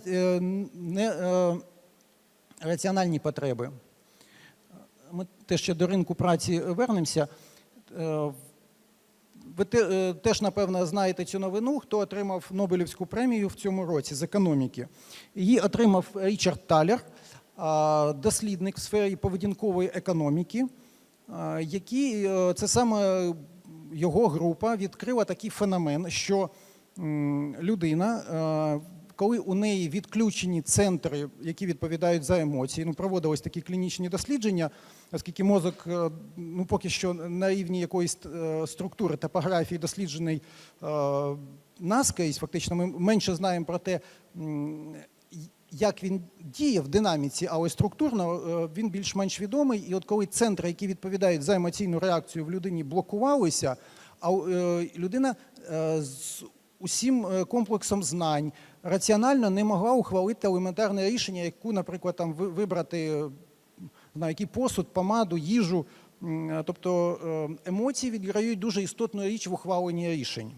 І це тепер уже це теж можливо, якщо, скажімо, доводити це до крайності, це теж такий певний може бути міф, але тим не менш є якісь факти, з якими нам поки що треба працювати. Інший – це запит на щастя. Звідси World Happiness Index, який тепер вимірюють уже по всьому світу, тобто не тільки в Бутані. Звідти запит на, до речі, звідти і інтерес до стану потоку, тому що людина інтуїтивно відчуває якийсь оптимальний стан, і вона шукає цей оптимальний стан. Тут теж раджу ще подивитись ще одну працю. Недавно вийшла Стівена Котлера «Викрадачі вогню» або таємна революція змінених станів. Це, до речі, хто читав Міхая Чингсентміхай і знає концепцію потоку, це може бути цікаве продовження, тому що там іде дослідження, як в різні, перше, в різні часи, по-друге, в різних сферах відбувався оцей пошук екстатичних станів. І, до речі, от згадані мною елітні підрозділи Сполучених Штатів, Збройних сил Сполучених Штатів, морські котики, у них, там в книзі це описано, окрім полігонів, де вони вчаться там стрільбі, якихось володінню спеціальними засобами, у них обладнані зали, так звані брейн-джими, де вони на нейроінтерфейсах зворотнього зв'язку тренують свої реакції, серцебиття, пульс і здатність входити, синхронно входити ось в ці змінені екстатичні стани. Ну і це теж про щастя з телефонами, це теж вже згадували про Шекспіра, от тепер ким він тільки не був, і тут він власник аккаунта, який спілкується з сучасними британцями через п'єсу, через власне свій аккаунт, які у нього з'явились нові турботи. Інше, що важливо для освіти. Теорія хаосу певними групами науковців визнана в трійці найважливіших теорій 20-21 століття. Після теорії відносності Ейнштейна, після квантової теорії. І тут теж цікавий момент, що до неї в різний час приходили різні дослідники, і тільки десь під кінець ХХ століття це все об'єднали в якусь там більш-менш цілісну картину. Ну, почнемо з того, що Алан Тюрінг, фактично, він заклав основи теорії хаосу. Потім долучився Едвард Лоуренс, метеоролог, який досліджував, власне, працював з прогнозом погоди, він не був там науковцем. У нього було 3 параметри для визначення прогнозу погоди. Це температура, тиск і швидкість вітру. І одного разу сталася помилка, тому що тоді комп'ютери ще були ламповими, там 2 коми після, 2 знака після коми. І він подумав, якщо така маленька похибка може викликати такий істотний, таку різницю в тому, що замість там, легкої зливи теплого дощику шторм або вітер, то, значить, тоді він сказав, що помах чайки може спричинити там, не знаю, зміну клімату. Але оскільки до цього був Рей Бредбері, пам'ятаєте, там був фантастичний роман про те, що мандрівник в минуле десь якби, пошкодив крило метелика, і за цього метелика там сталися незворотні зміни. І звідти от ефект метелика і теорія хаосу, вона насправді, її можна звести до 2 простих речей. Про те, що складна поведінка насправді спирається на дуже прості правила, і ці базові правила, вони засновані на петлях зворотнього зв'язку. От, власне, звідти нейроінтерфейси зворотнього зв'язку для контролю своїх глибинних станів. І як це застосовується? На сьогодні це застосовується в управлінні. І я дуже сподіваюся, що ми підійдемо до того, що в сфері освіти, зокрема в сфері, пов'язаної з реформуванням освіти, також це буде використовано. Тому що відмінність, наприклад, між 2 станами complex і complicated в тому, що один стан complected – це як, от уявіть собі, машину, не знаю, там Тесла або там, ну, будівлю. Якщо ви не інженер, вам, звичайно, складно, чи не архітектор, але якщо ви витратите час, подивитесь документацію, зробите виміри, ви зрештою можете знати всі параметри цієї системи, знати, як нею управляти і так далі. Вона складна, але в ній можна розібратись і мати одномоментну картинку. Комплекс – це як, не знаю, як тропічний ліс, як джунглі, тайга. Тобто це складність, яка постійно в динаміці, де дуже багато змінних. І ми до себе, ну, наш світ, він явно десь мігрує, весь світ, якщо ВУКа-світ, він між оціми доменами, комплекс і хаотик. Україна, тим більше, це така емерджентна країна, до якої не діють те, що діє для скажімо, систем з міцною інституційною базою, та, з міцною інституційною спроможністю. Тому, наприклад, всі спроби реформаторів перенести так звані кращі практики, вони весь час провалюються, тому що система має багато перемінних, які не враховані. Тому що замість просто аналізувати, потрібно шукати сенс. Замість впроваджувати довгострокові плани, потрібно йти методом long development, методом коротких проб. Світ більше не механізм. От, це один із, може, таких висновків, так, якщо намагатись бути лаконічним. Світ як годинниковий механізм – це одна із таких популярних метафор від 17-го, напевно, до 19 століття. Але світ все більше стає схожим ось насправді на ландшафт, і в ньому, відповідно, варто поводитись як в ландшафті. І це застосовується, принаймні, от, в інфраструктурі, в розвитку локальних спільнот, місцевостей, і все більше ми йдемо в колаборацію між різними, в міждисциплінарність. Наприклад, цей проект Smart Highway – це продукт співпраці регіональної влади, це в районі Ейндховена, і студіо Розенгарда. Це теж Нідерланди, тобто полотно дає зворотній зв'язок про те, що попереду, тобто яка температура поверхні, чи немає там ожеледиці, наприклад. Ну, заодно воно, це покриття, це розумне покриття, тому що там різні датчики вбудовані, воно просто освітлює і по-друге, це просто красиво. Кіборгізація, власне, смартфон – це теж є таким своєрідним імплантом, та, тільки який ми поки що носимо ззовні. Але ну, йдеться вже про те, що ми носимо набагато більше імплантів, і, власне, є такі версії майбутнього, що воно за кіборгізацією. Ну, от, власне, теж відповідь, чому, я спочатку велику картинку, отак вона виглядає.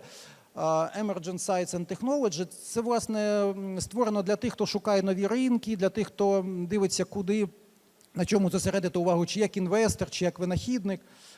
І бачимо, що серцевиною цього є отаке перехрестя, такий стик, силове поле, утворене кількома доменами. Це digital, тобто все, що пов'язано з цифрою, цифровими технологіями, обробкою інформації, великими даними. Це green, все, що пов'язано з рослинами, взагалі природою, заповідники, не знаю, там виробництво. Агро – це біо, тобто, власне, сам людський організм, то це, наприклад, оці генетичні технології на кшталт CRISPR. Нейро – це дослідження мозку, дослідження поведінки, виходячи із розуміння мозку. І нано – це ну, фактично такі роботи, мікроклітини, наприклад, як роботи-спермоботи або роботи, які транспортують червоні кров'яні тільця. Тобто це вже випробовується. І от, власне, цей стик, він визначає, куди рухається оцей вука-світ. Він на таких перемінних, на таких стиках. Якщо у Лоренца там було 3 параметри, тут бачимо значно більше. І, відповідно, інші навички для цього потрібні. Я тут не буду кожну із них розшифровувати докладно про critical thinking, та, яка в ГАІ ви вже чули. Тим більше, саме це можна скачати на Human Capital Report Міжнародного економічного форуму в Давосі. Я хочу просто на кількох своїх інсайтах зосередити увагу в той час, який залишився. Ну, теж це мій інсайт із прочитання роботи Стівена Котлера про те, що ми намагаємося тренувати навички, але нам треба тренувати стани свідомості. Тому що стани свідомості – це як такий модуль, на який ми можемо, тобто база, на який ми можемо навішувати, власне, уже конкретні скіли, тому що скіли змінюються. Сьогодні ми там почали з того, що Deep Machine Learning – один із найзатребуваніших скілів, або Big Data. Але пройде деякий час, І, наприклад, машини навчаться вчити машин, тому що вони вже там, наприклад, боти Фейсбука вже вигадали мову, яку не зрозуміли програмісти. Тобто пройде якийсь час і прийде необхідність якогось іншого скіла. А от тільки зміна стану свідомості і вміння управляти цим перемикачем, вона залишить нас на плаву в цьому VUCA-світі. І ще один такий момент. Якщо загуглити 21st Century Skills, вам випаде великий обсяг картинок, даних, де описуються різні навички, як їх досягнути. Але що дуже важливо, оскільки світ амбівалентний, варто шукати узгодження цих пар протилежностей. І не боятись того, що ви знаходите протилежність, ви знаходите в силове поле. Я тут дійсно згоден, що варто уникати екстрем. Тобто, якщо ми візьмемо будь-які дві навички, наприклад, тут говорили про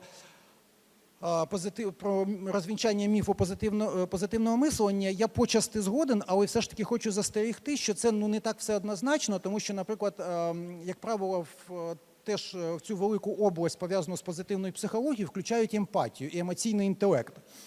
Але емоційний інтелект – це не те, що просто до всіх ставитись, знаєте, такої симпатія і емпатія – це дві різні речі, тобто поблажливо. Емпатія – це про те, щоб відверто висловлювати свою потребу. Тобто, якщо ви розгнівані, якщо ви незадоволені, емпатія вчить вас висловити своє незадоволення, але без накладання штампів на іншу людину. Тобто не сказати, ти дурень, ти мене не розумієш, бачиш, що в мене там болить голова, і взагалі у мене був важкий день і так далі. Вона вчить говорити про свої відчуття, говорити відверто, з'єднуватись своїм болем і розуміти біль іншої людини. Це складно, насправді, це теж, хоч позитивна психологія, вона веде нас до дуже складних переживань. Але як в цьому залишити спроможність насолоджуватись буттям, те саме щастя, запит на який є таким потужним, і він спровокований технологіями, він спровокований медіа, тому що ми весь час бачимо якісь картинки парадизу, картинки щастя, різних, тобто це теж реклама постійно оперує. Треба просто прийняти, що це стани, які не заперечують одне одне, у них є екстреми, і якщо в прийнятті болю є екстрема депресія, тобто його може бути просто забагато болю, який ви пропускаєте крізь себе, то може бути інша екстрема – це сибирицтво. Тобто це таке задоволення, яке вас просто робить нечулим. Тому що задоволення, воно насправді дуже потрібно мозкові, тому що це дофамін, це серотонін, це стани, коли, скажімо, кортизол або інші гормони стресу витісняються цими гормонами позитивних станів, і в такому стані дійсно краще вчитися, краще освоювати щось нове, тому що вам хочеться ще. Але варто так само знаходити цю зону позитивної напруги, де виникає продуктивна емпатія.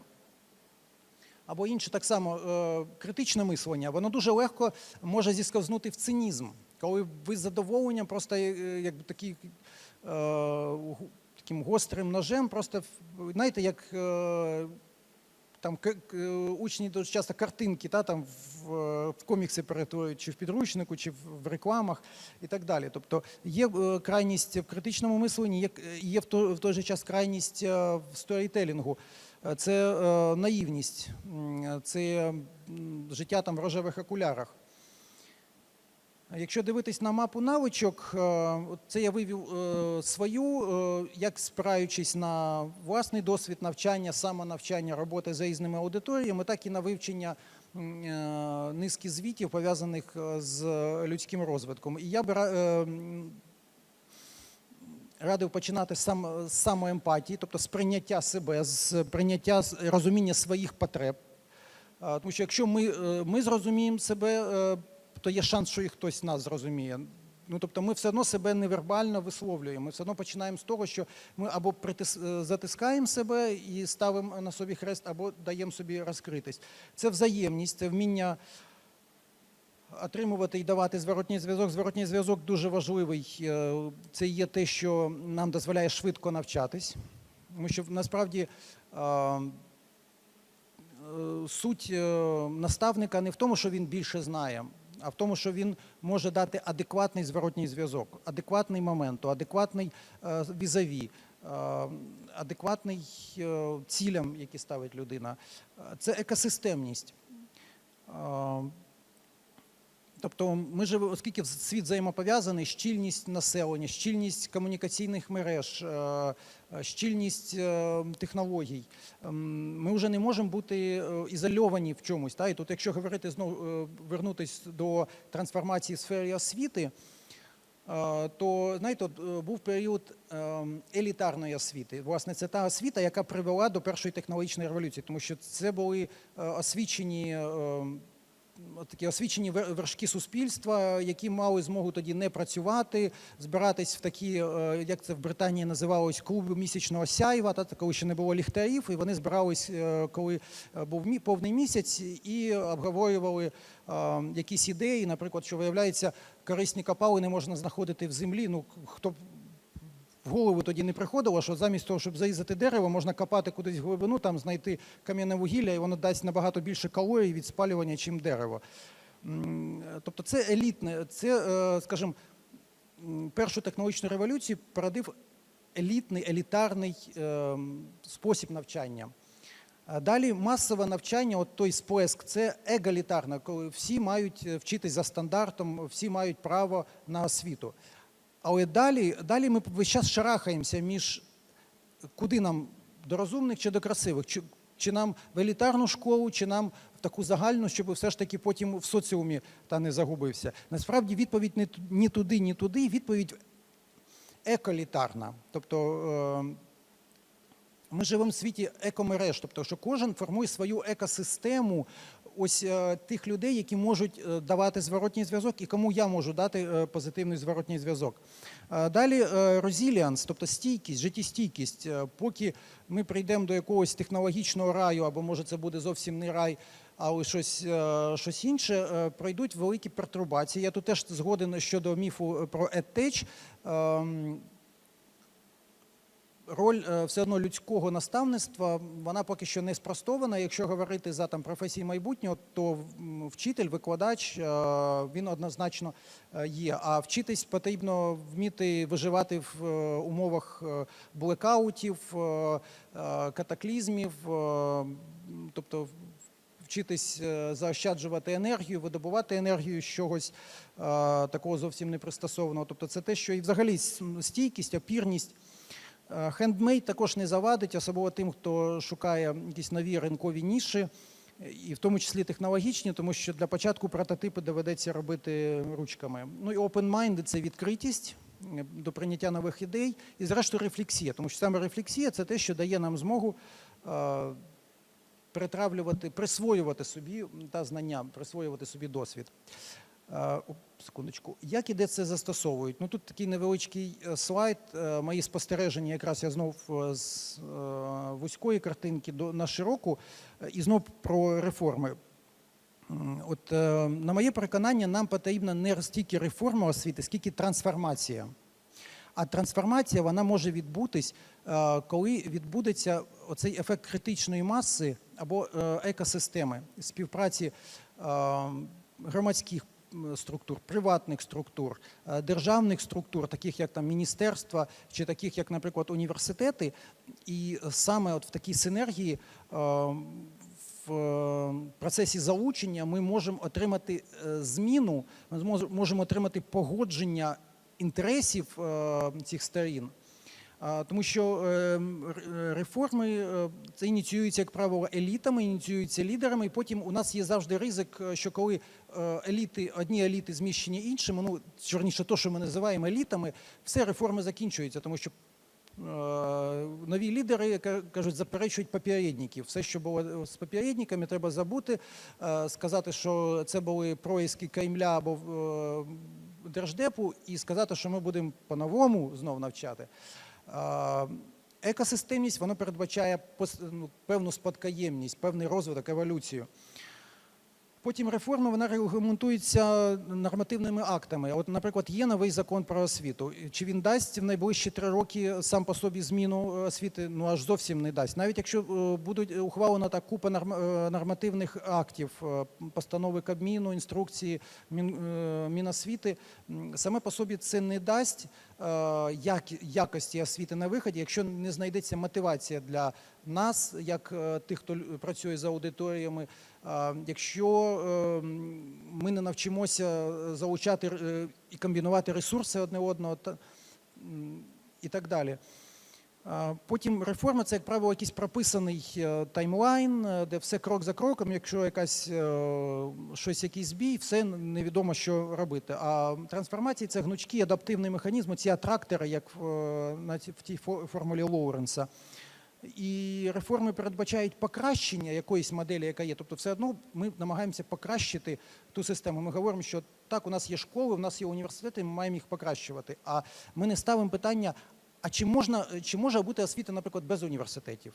Чи може бути освіта без шкіл? А why not – це те питання, з якого починаються інновації, з якого починається креативний процес. Тому емерджентні практики – це ті, які проростають крізь асфальт. І вони перемагають, тому що вони мають енергію росту, тому що їх час приходить.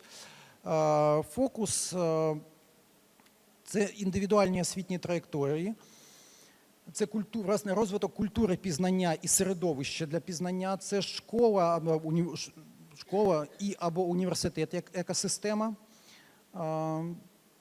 Ну і це ставка на потенціал життєздатність. Тобто треба чесно сказати, що інвестиції в стагнацію, а Україна витрачає на освіту більше, ніж багато країн ЄС, ну, це марнотратство.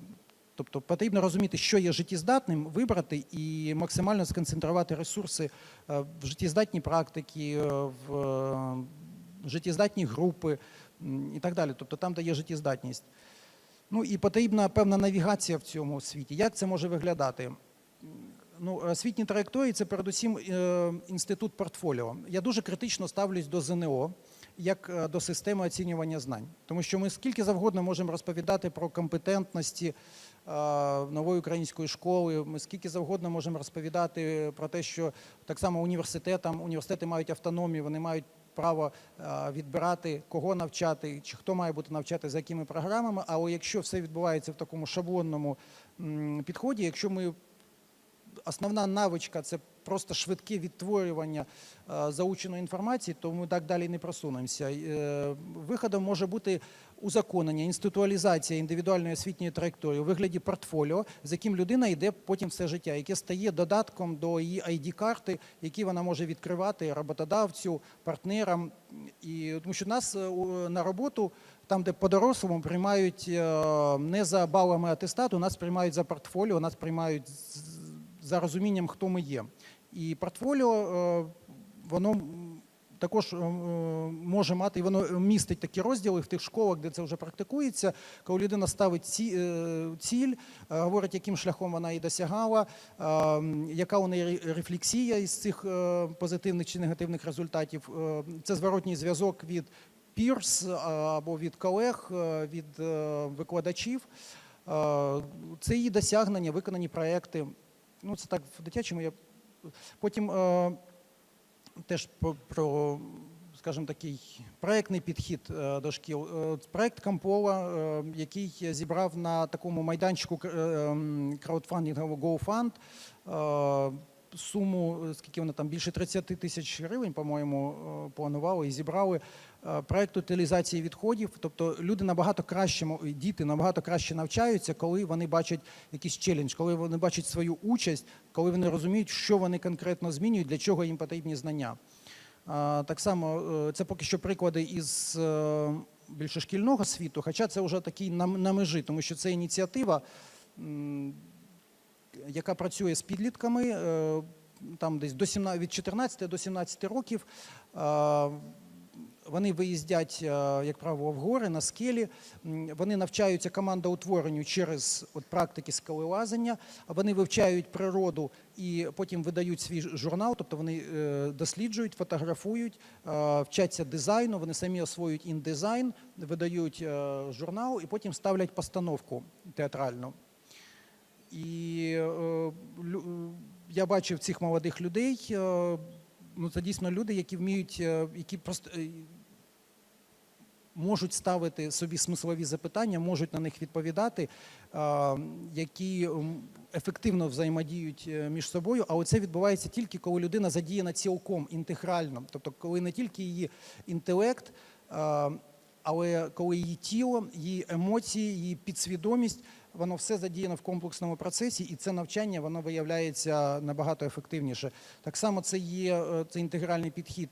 Уже передусім це приватні поки що заклади підхопили, але я думаю, тут швидкість проникнення таких емерджентних практик, вона достатньо висока, і скоро це дістанеться і мейнстріму. Ну, принаймні, в Фінляндії вже відмовились від такого предметного підходу, там проблемно орієнтоване, а це школа в Швейцарії, яка інтегральну методику використовує. Ви бачите, що тут education of the vital, education of the mind, the spiritual dimension, і там ще просто вверху боді було просто з'їлось. Куди університети мігрують? Ну, ви, напевно, чули, який переполох там свого часу масові онлайн-курси, куди пішли люди з Стенфорду, з Гарварду, це Udacity, Coursera. А у 2013 році Пенсильванський університет провів дослідження про ефективність онлайн-курсів і про те, скільки людей насправді доходять до фінішу. І прийшли до висновку, що не все так гладко, що, можливо, просто за масовою онлайн-освітою, масовими курсами немає такого майбутнього, що це швидше за все якась бічна гілка. І тоді народився інший проєкт, який там долучились губернатор штату Небраска, колишні топи Гарварду. Вони утворили проєкт «Мінерва». Там вивчаються 4 дисципліни. Це критичне мислення, креативне мислення, ефективні комунікації і навички презентації ідей. У них кожен семестр відбувається в іншому місті. Тобто вони багато навчаються одне від одного. І вартість навчання в половину менша, ніж, наприклад, в тому ж Гарварді, Стенфорді чи Єлі. І, відповідно, це розширює коло, скажімо, понижує поріг входу для представників різних соціальних верств, створює іншу динаміку. Тут є ще інші кейси, тут у мене нема на слайдах, але розкажу, тому що вони є в Україні. Це школа 42, школа без викладачів, де навчання організовано в вигляді гри. Тобто, фактично, там є 24 рівня, як в комп'ютерній грі, і треба себе прокачати до наступного рівня. Школа спочатку з'явилася в Парижі. Ніколя Садірак, до речі, був на Київському економічному форумі цього року. Потім в Сан-Франциско відкрили філію, потім в Україну вони зайшли, і на Unit Factory є фактично, вони працюють, вже другий набір зробили, величезний конкурс. І з того, що я бачу, що я час від часу відвідаю цю школу, і бачу, принцип навчання зовсім інакший. Люди розуміють, для чого навчаються, вони вміють комунікувати між собою, допомагають, тому що там є, там їх такий є метод басейну, коли треба переплисти через таке море завдань, які в обмежений час, і потрібно, щоб peer-to-peer learning, тобто взаємонавчання, і потім оцінюють фактично групу по найслабшому. Оце те, що про emergent practice, оце emergent practice, які треба враховувати, розуміючи, куди повертається світ, куди повертається освіта. Тому що це відповідь на те, скільки може бути далі зростання, тобто скільком людям потрібна вища освіта. Є інші приклади відповідей. Є, наприклад, відповідь Сінгапуру, яка ввела ваучери освітні на $500, сінгапурських доларів, для людей, які вже закінчили, які в дорослому віці. І людина може цей ваучер використати, вибравши будь-які курси від, китайської мови до курсів кулінарних чи перукарського мистецтва, а хтось піде на програмування, хтось піде на йогу, хтось, тобто вони використовуються в різний спосіб, але це теж, от ця ідея, вона йде в парі з ідеєю про базовий безумовний дохід. Про те, що доросла людина так само буде забезпечено доступом до якісної, хоч і неформальної освіти. Потім в Британії теж подібний почався експеримент, такий Flexible Education Fund є, там на грантовій основі, тобто треба аплікуватись, і ви можете отримати грант на те, щоб отримати доступ до навчальних можливостей чи через коледж, але там робиться наголос про те, що це навчання за межами звичних просторів, за межами коледжу, університету. Це може бути навчання на робочому місці, навчання вдома, навчання на виробництві. Тобто іде, бачите, сув парадигми в бік, по-перше, навчання за запитом, потім навчання за межами навчального простору, по-третє, навчання впродовж життя. Далі, але індивідуальність – це дуже круто, але ми живемо в взаємопов'язаному світі. Тому наступний, чим воно має бути рівноважитись, це екосистемністю, це розумінням того, і бажано розумінням в режимі реального часу, що відбувається з такими ж, як я, приблизно за типом мислення, за походженням, в моєму місті, чи що відбувається в якийсь один момент. Це досягається тепер через нейроінтерфейси, через фактично такі цифрові платформи. І оце приклад, це візуалізація цифрової платформи, яка є поки що для соціальних інновацій, але вона, це Big Idea в Україні, є така GarageGen, організація Big Idea, у них спільно кошт є платформа, на якій можна розмістити свій проект, зібрати необхідну суму. І вони також тепер створюють профайли для своїх, як соціальних інвесторів, так і тих, хто пропонує проекти, для того, щоб можна було відстежувати взаємозв'язки, вплив твого проєкту на інших, залученість в твій проєкт. І оце екосистемний підхід – це те, що потрібно освіті. І от якщо освіта прийме цей виклик саме еколітарності, екосистемності, то вона знайде своє місце в цьому вукосвіті. Ну, це так, якщо коротко все. Давайте, можливо, ми ще в режимі запитань, тому що, звичайно, я можу розповідати довго про різні кейси чи про різні аналітичні викладки, але найкраще, коли є якийсь чийсь конкретний запит, запитання, з яким можна попрацювати. Ну, і з мого досвіду це найпродуктивніше. Є у нас в залі мікрофон? Тобто,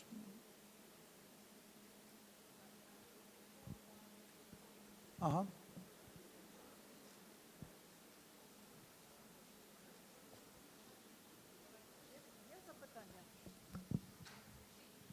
Є запитання? Так. Ну, я думаю, що ваш імейл тут є, пане Микола. Я думаю, якщо будуть якісь конкретні запитання. Так.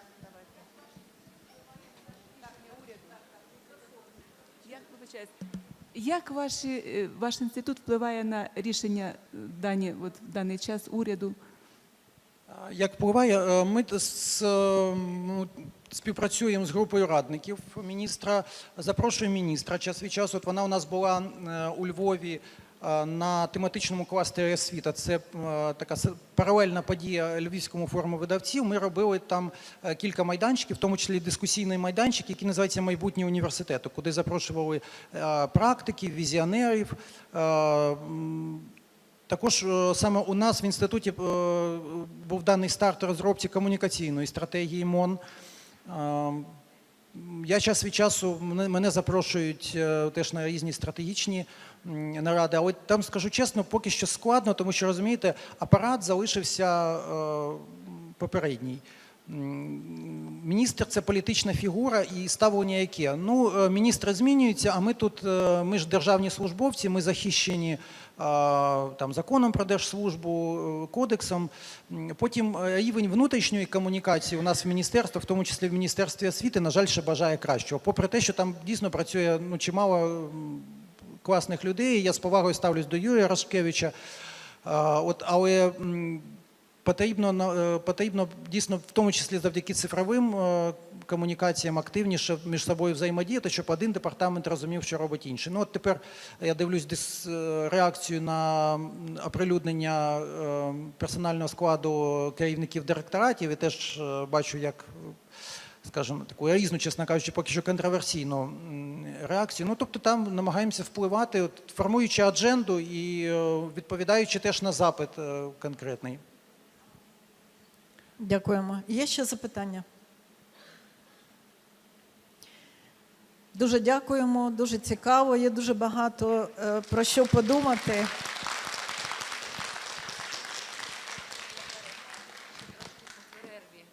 Зорієнтую.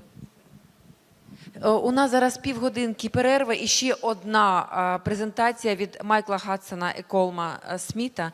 Тому вас там чекає welcome кава, а ми чекаємо вас тут через півгодинки.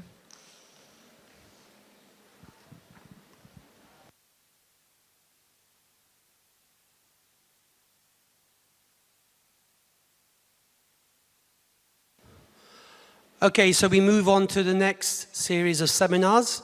I believe we've only got 1 hour left, so we won't take you for too long.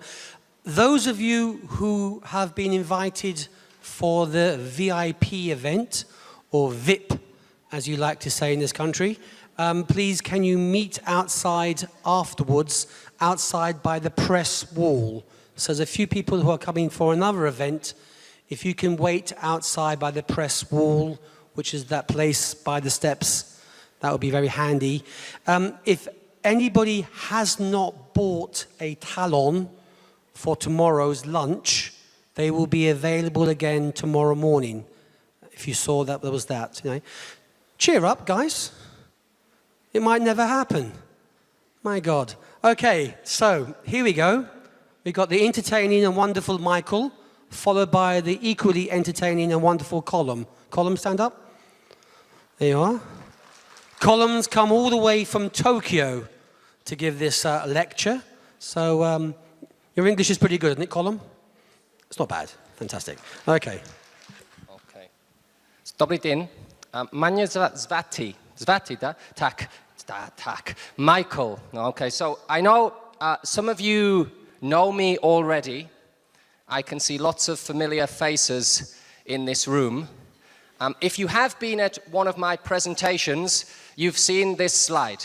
It's normal, yes. But today, actually, you're all very lucky because you don't only get me, you get 2 for the price of 1. Buy 1, get 1 free, actually. So if you want to know who Michael or Colm are, just look for the slim guys with no hair. That's it, basically. And, you know, Colm and I have a lot of things in common. We both started our teaching careers in Korea. And we're both applied linguists, or we studied applied linguistics. And we met a long time ago, 2004, in Tokyo, where we both taught at universities. And in January of this year, I was talking to Colm on this wonderful innovation, which we talked about before, the smartphone, and we were chatting on Facebook Messenger. And I said to Colm, you should come to Ukraine. And he said, yes. And I said, if you come to Ukraine, then I'll get you to speak to university teachers. And he said, why not? And then he said, why don't you organize a conference?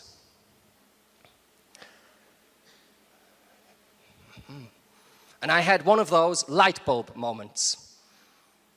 And then I came to this university. And I spoke to the teachers at this university, and they said, can you organize a conference for us?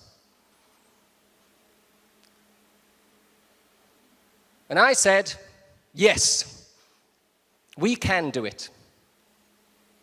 And so from that little light bulb and from that can-do moment, well, what did we have today? We had 325 teachers from all corners of Ukraine here in this room. And I remember one thing, that when I came here a year ago, my very first presentation was in a university in Dnipro, We have a few teachers from there, from the Construction Academy in Dnipro, who saw my very first presentation. I was approximately 500 times more nervous than I am today. And at the end of my presentation, a university teacher said to me and my colleague Robert Hartigan, "Thank you very much, because you are doing heroic work." And I said, no, we're not doing heroic work. And I was thinking about that sentence, and I have been thinking about that sentence for the last 12 months of being here in Ukraine. And I want to rephrase that sentence, that I am not doing heroic work, but I am working with heroes. Because what I see as I travel around Ukraine and speak to primary school teachers, secondary school teachers, college teachers, university teachers, private language school teachers, is that you are all doing a fantastic job. A really fantastic job. And so you really all, don't applaud the speakers, don't applaud me at the end. Actually, what you should do is applaud yourselves. And some of you did it. So, we can do it.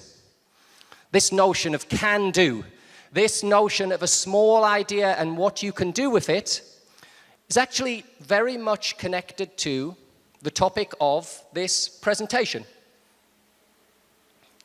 which is the global scale of English. Where to start? Well, you always start, I guess, at the beginning. And in the beginning, there was the word, or to be more precise, there were a lot of words. So as many of you will know, in the 1990s, there was a big Swiss national research project. And basically what they did was they systematically organized language competencies on a scale of proficiency. And what was developed from this was CEFA, the Common European Framework of Reference. Now, CEFA was groundbreaking. CEFA was truly revolutionary. And yet, despite that, of course, it wasn't yet comprehensive. For one thing, it was European-focused. And since then, of course, CEFA J in Japan has sought to apply CEFA to Japan and the neighboring countries. Also, well, it was based not on specialist English, but on general English. And not on the English spoken by young learners, but on the English spoken by adults. And so, while it did fundamentally change the way we measure ability, both teachers and learners, well, they can sometimes lose track of where exactly they are. You know, I think of learning a language like climbing a hill. We start learning and we try to climb towards mastery or proficiency.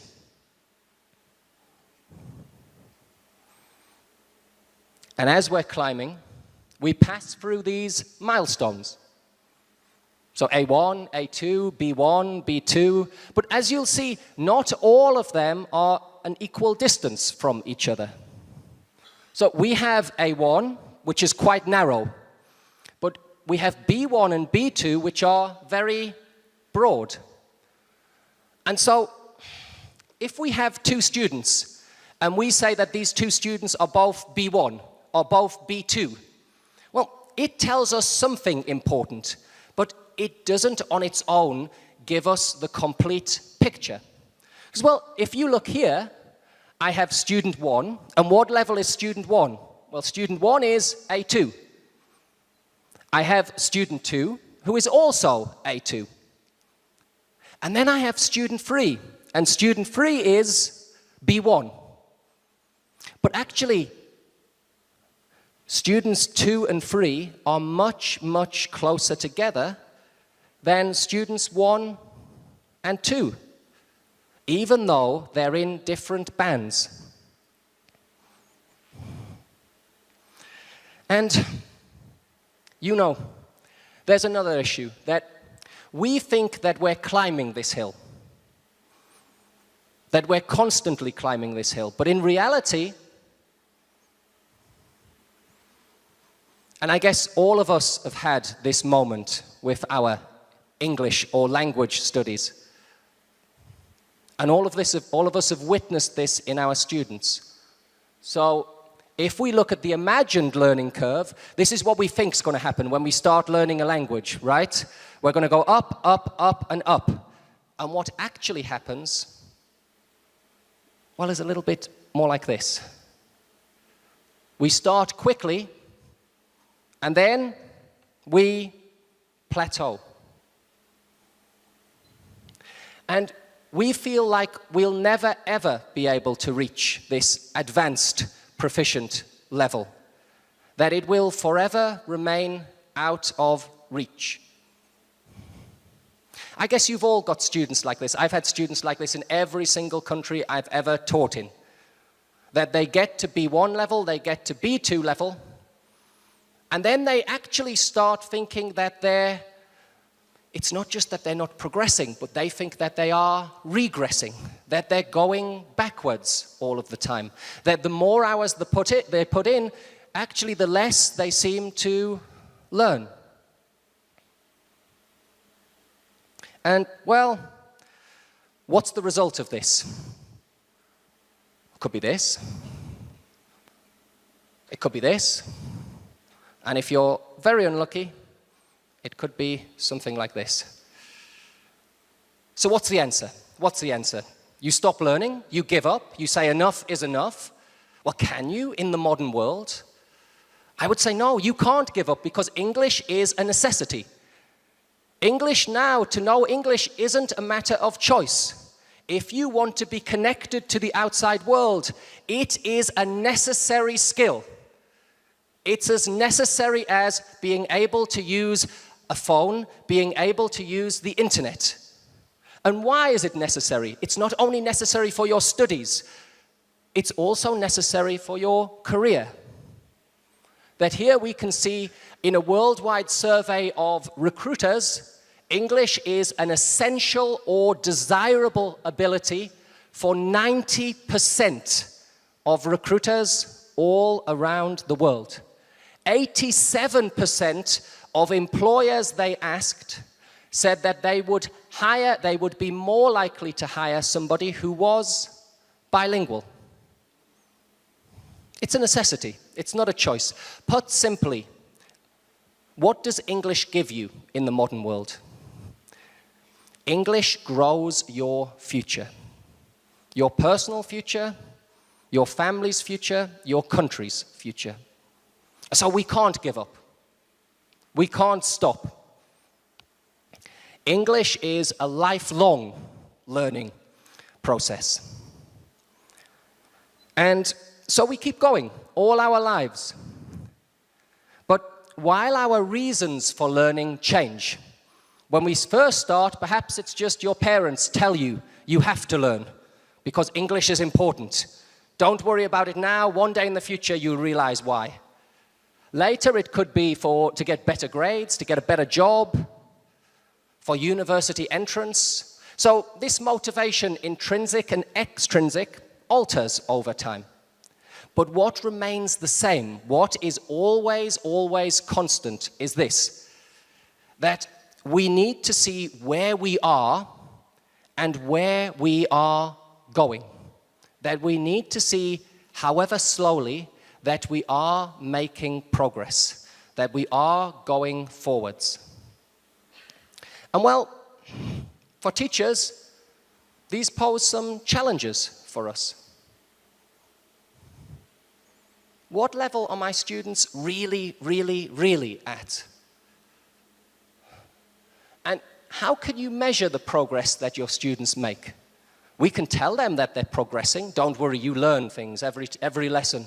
But how can we measure this?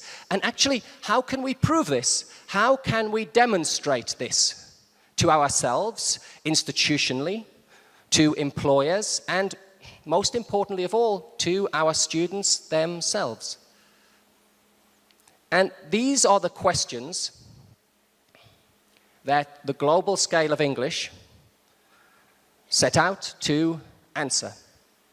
So you can see here our two main questions: how good is my English, and am I progressing?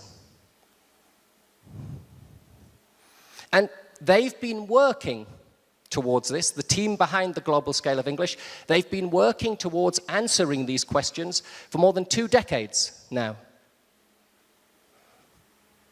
They've been working on research that's published and available for everybody to read. And not just connected to English ability in general English, but also the English that you use in your careers, the English that is necessary for specific jobs. And not just the Pearson team, but we also collaborate. So we collaborate with a technical advisory group headed by John de Jong, who was also involved in the CEFA research, but also including the British Council and Brian North from the Council of Europe. And well, when they worked in collaboration together, where did they start? Well, just like the beginning of my presentation, they started at the very beginning. So they went back to CEFA. And what they did is they went back to the roots of CEFA. They went back to the original CEFA research. So the original research conducted by North. And then what they did was they aligned it. And they aligned it to a new scale, which took the very best of CEFA and then built on it. And they called this scale the Global Scale of English. And it's fully aligned to CEFA. So you can see here our CEFA levels from A1 to C2. And then we took a granular scale from 10 to 90. Why 10? Why doesn't it begin at 0? Well, between 0 and 10 is actually what we call tourist level. What is tourist level? Well, you had a very practical example before with my Ukrainian. Actually, I can speak a few words of Ukrainian, but I can't speak enough for it to be measured accurately. And I'm reminded of this every time I try to speak Ukrainian. Every time I order a coffee, I say, Доброго дня, будь ласка, кава. And then they say, do you want big or small? I say, oh, okay. My pronunciation is so bad that it's immediately apparent only after 2 or 3 words that I don't have sufficient language resources to answer a simple question. And at the other end of the scale, why does it end at 90? Why doesn't it go to 100? Well, once you get to 90, as you can see here, any communication about anything is sure to be successful. That once you get to 90, you have reached the top of this hill. Everything you say will be comprehensible. You will have achieved mastery or proficiency. But what we can do is measure everything very, very precisely inside these bands. And it's not just that we can see how CEFA compares to the global scale of English. We can also see how international exams compare to the global scale of English. So how good exactly is your student's level of English? If they've taken TOEFL, IELTS, TOEIC, you can convert it at one simple click. And they went all the way back to CEFA. They went all the way back and they looked at the original can-do statements. And actually, while these can-do statements were groundbreaking, revolutionary, when you look at them, Actually, 65% of the original SEFA can-do statements related to speaking. And another 65% across all 4 skills related to the bands between A2 and B2. So they told you a lot about the abilities of the people in the middle. But they didn't yet tell you very much about the people at the start or the end of the scale. But as I said before, the Global Scale of English team took the best of SEFA and they thought, where can we go next with this? So actually, they kept this can-do process and they renamed it learning objectives. And they took their learning objectives not just from SEFA, but from different sources, course materials, national curricula. And then, just like the original SEFA research, they matched this systematically to can-do statements.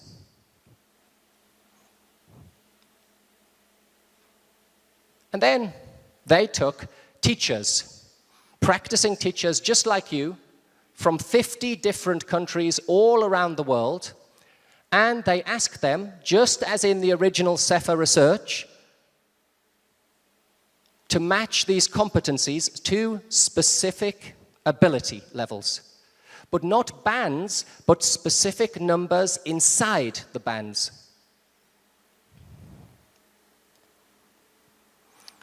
And they went into the Pearson Learning Objectives database. If there wasn't a consensus on this, then they went back for more review and revision. And what was produced out of that? What came from this? Well, actually, what came from this, you can see at any time because it's all freely available. What came from this was publications that you can download, not just learning objectives for adult learners. As I said, we took the best and we developed, but also learning objectives for academic English, learning objectives for professional English, and also learning objectives for young learners. And when you look at these global scale of English learning objectives, well, what do we see? We see here that there's a more even spread among the skills. Remember we said in the original SEFA research, 65% related to speaking. And also a more even division across the language levels. But this isn't static, this isn't finished. This process is constantly ongoing and constantly being added to and revised. Let me give you a couple of examples. So here we have some examples of the learning objectives for not general English, but academic English. And here, well, if some of you are listening to me, and you're not just taking photos of the slides, but you're doing the old-fashioned way with a pen, trying to write things down, well, to do this effectively, your global scale of English level will be 53.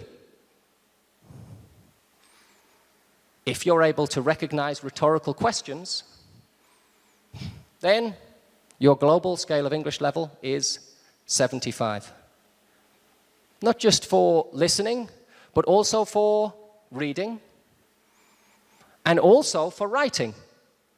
So if you want to do research in English, if you want to put together a simple questionnaire in order to gather data, what level of English ability do you need in order to be able to do this successfully? Well, I can tell you, it's 48. How about if you want to write up that research in English and publish it in an academic article for publication? What do you think? We used to have a game show in Britain called Play Your Cards Right. We had to go higher or lower. So higher or lower. What do you think? It's going to be higher, yes? It's going to be much. If you've got good eyesight and you're at the front, you know exactly how much higher. To do this requires a global scale of English level of 87. And so, if we look at the global scale of English, and we take these two scales of CEFA and GSE, well, what we can see is what GSE does is it doesn't replace but builds on, develops on. It takes the best and keeps going. So it's based on robust and ongoing research. And that means that the global scale of English is 13 times more precise than the groundbreaking CEFA levels. And it also means that we have, well, I can't tell you exactly how many can-do statements, learning objectives there are in global scale of English, because the number I tell you today will not be the number that is true next week, or the week after that, or the week after that. So we have 1,000 plus learning objectives that don't just tell you what your learners can do now, but also signpost what your learners must be able to do next. And well, what's the real benefit of this for learners? Earlier we talked about motivation. And if we go back to the CEFA bands, well, what is A1? Well, I can tell you that A1 takes you from global scale of English 22 to global scale of English 30. What is B1? Well, as you can see, B1 takes you from global scale of English 43 to global scale of English 59. How many hours? How many hours does it take you to go through one CEFA level? And the answer is a very wonderful British phrase, which is, how long is a piece of string? I cannot tell you precisely how many hours, because it depends. It depends on the learner, it depends on the motivation, it depends on the environment. But if we take a kind of ballpark figure, we could say to get from the bottom of A1 to A2 level might take, on a slow-paced course, 480 hours. If students are extremely motivated and they're studying intensively, they may be able to do this in 95 hours. 95 hours of guided learning with a teacher. Best case scenario. But we said before that A1 is quite narrow. So how does this compare to B1?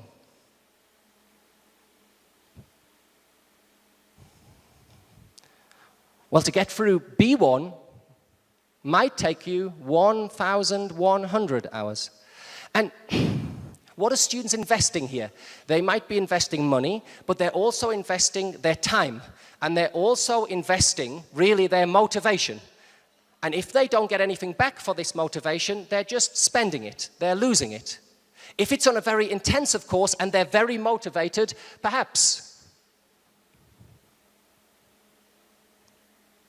And then if we take the global scale of English, and if we look at the smallest band where we are able to accurately measure progress. So we are able to accurately measure an increase of 3 points on the global scale of English. And if we go back to A1, well, we can see that we could show progress in 120 hours. On an intensive course, to make 3 points of progress inside this band from 22 to 30, a very motivated student studying intensively, as little as 25 hours. If we go to B1, perhaps 210 hours to accurately, realistically measure this progress. And not to answer the question, how good do I think I am? How good do I judge myself to be? but to objectively, accurately measure and track this genuine progress. And if you're studying very intensively and you have motivation, then as little as 70 hours. And so what this means is greater motivation. It also means greater accuracy of measurement, and it also means, from the student's point of view, they have greater awareness of 3 key questions for them as language learners.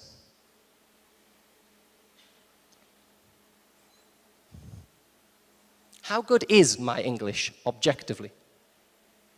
Am I making progress? And more importantly, what do I do next? Not just where have I been, but where am I going to? And, well, how accurate can we be on this? Well, if we look here, actually what I'm going to do is I'm going to temporarily put you in the shoes of students for a moment. Okay, so I want you to imagine you're students, and I'm going to ask you to do something very frightening for most students. I'm going to ask you to do a little bit of pair work. Yes? As teachers, you like pair work, right? Yes, yes, pair work is wonderful, yes? Okay, just a little bit of pair work. So what I'm going to ask you to do is this. I have 1, 2, 3, 4, 5 reading skills on this slide. With the person next to you, can you rank these from easiest to the most difficult? And I'll give you about... So easiest is number 1, the most difficult is number 5. Are you ready? About 10 seconds starting from now.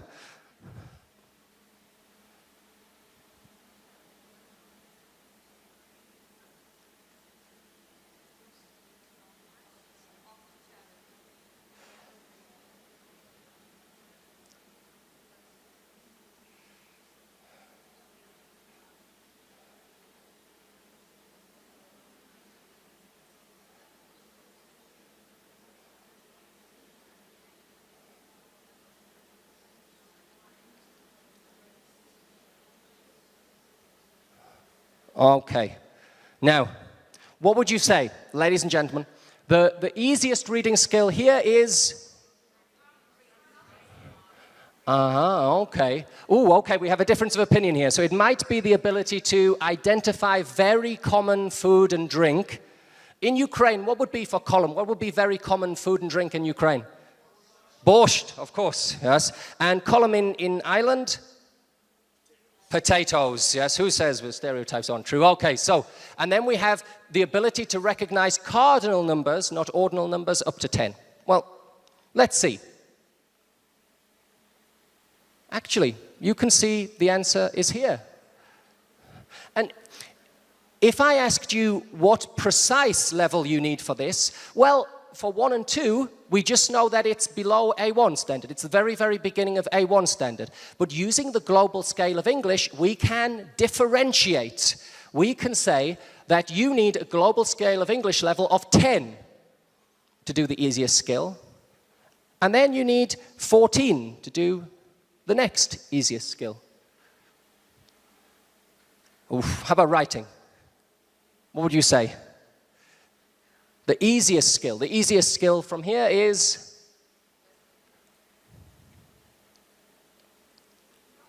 number 2? Number 2? Okay. What's the most difficult skill, would you say?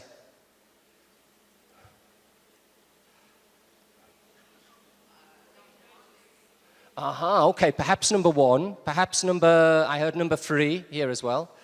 Okay, let's check. Well, actually, this one, the ability to write simple sentences about their family and where they live, what level? Well, but you can see here, if you look at the next 3, the 3 in the middle, well, we have B1, we have B1, and we have B1 plus. But when we look at the global scale of English, we can see the difference here. We can see that we have 46, 50, and 53. And the most difficult one, which is the jump up to B2 level, is to write the letter of application. And then this is the difficult bit, with appropriate register, conventions, the conventions of English writing and Ukrainian writing, are they similar? It's another how long is a piece of string question. Yes, in some ways they are, but in some ways they are vastly, vastly different. One way I learned this was when I first came to Ukraine to teach in 2010. I remember I was doing an exam class with a group of students who were B2 level. And I got them to write an assignment, and I said that they should write no more than 250 words. And when I got the homework back, I realized they'd actually written 250 words just in the first paragraph. And actually, I don't know about their ability to understand rhetorical questions when they're listening, but they had a wonderful ability to write rhetorical questions when they were writing a letter. So what am I going to write about? Okay, I'm going to write about, just tell me what you're writing, that's it. Yes. And when I asked them why, what are you doing? What they said was, well, we were taught in schools that you should write longer texts, that you get credit for the more you write. And in England, this is absolutely not true. As Polonius said in Hamlet, brevity is the soul of wit. So be short, be concise, get to the point. And in order to do this in English, I can tell you the precise level that you need. When you're writing a letter of application for university studies or for a job.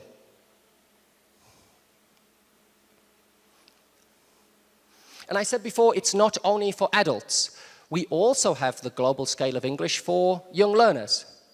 So here, let's see, can we put ourselves back in the shoes of children here? To follow short, basic classroom instructions, if supported by pictures or gestures. Now, don't worry, you don't have to do this, but I remember my very first lesson was with 2-year-olds in South Korea, and I used to ask them to stand up, to sit down, to look at the teacher, and the global scale of English level, in order to understand these instructions, supported by pictures or gestures, is precisely 13. Now, what do you think? Is this going to be higher or lower?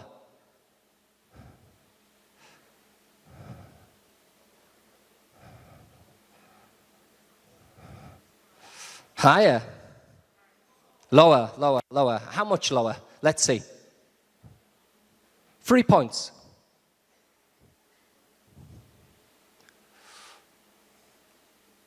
Higher or lower? Higher, higher, okay. And well, what does this mean?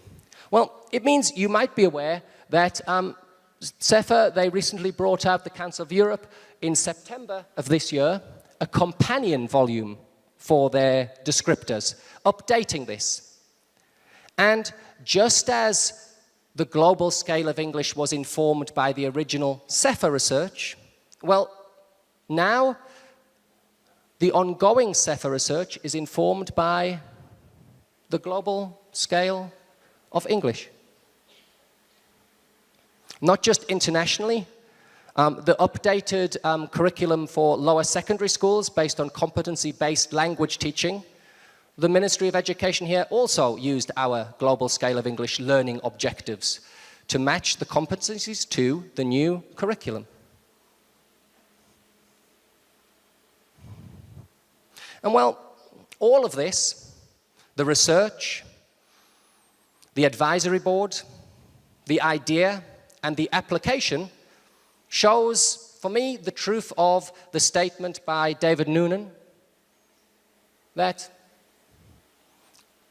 in his opinion, the global scale of English is the most significant advance since the development of CEFA itself.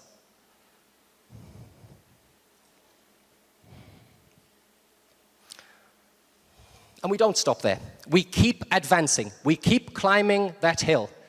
Not just a scale, but a complete ecosystem. So we took the scale. We added learning objectives. We added our course materials. And remember these learning objectives, not just for adult general English, but for academic English, for professional English, and for young learners. And all of our course materials. And then what we did was we added assessment into this. So not just placement testing, but also ongoing progress testing. And we aligned everything to the global scale of English. How were we able to align this? Well, because the global scale of English is so accurate. So if we take a course book that you may be familiar with, Speak Out Advanced, well, you can see the exact alignment on the global scale of English of this title. And you can also see freely available online, lesson by lesson, what the learning objectives are, and not just what the CEFA measurement is, but also what the precise 13 times more accurate global scale of English level is. If I take another title, Speak Out Intermediate, what's the alignment with the global scale of English? Well, I'll tell you.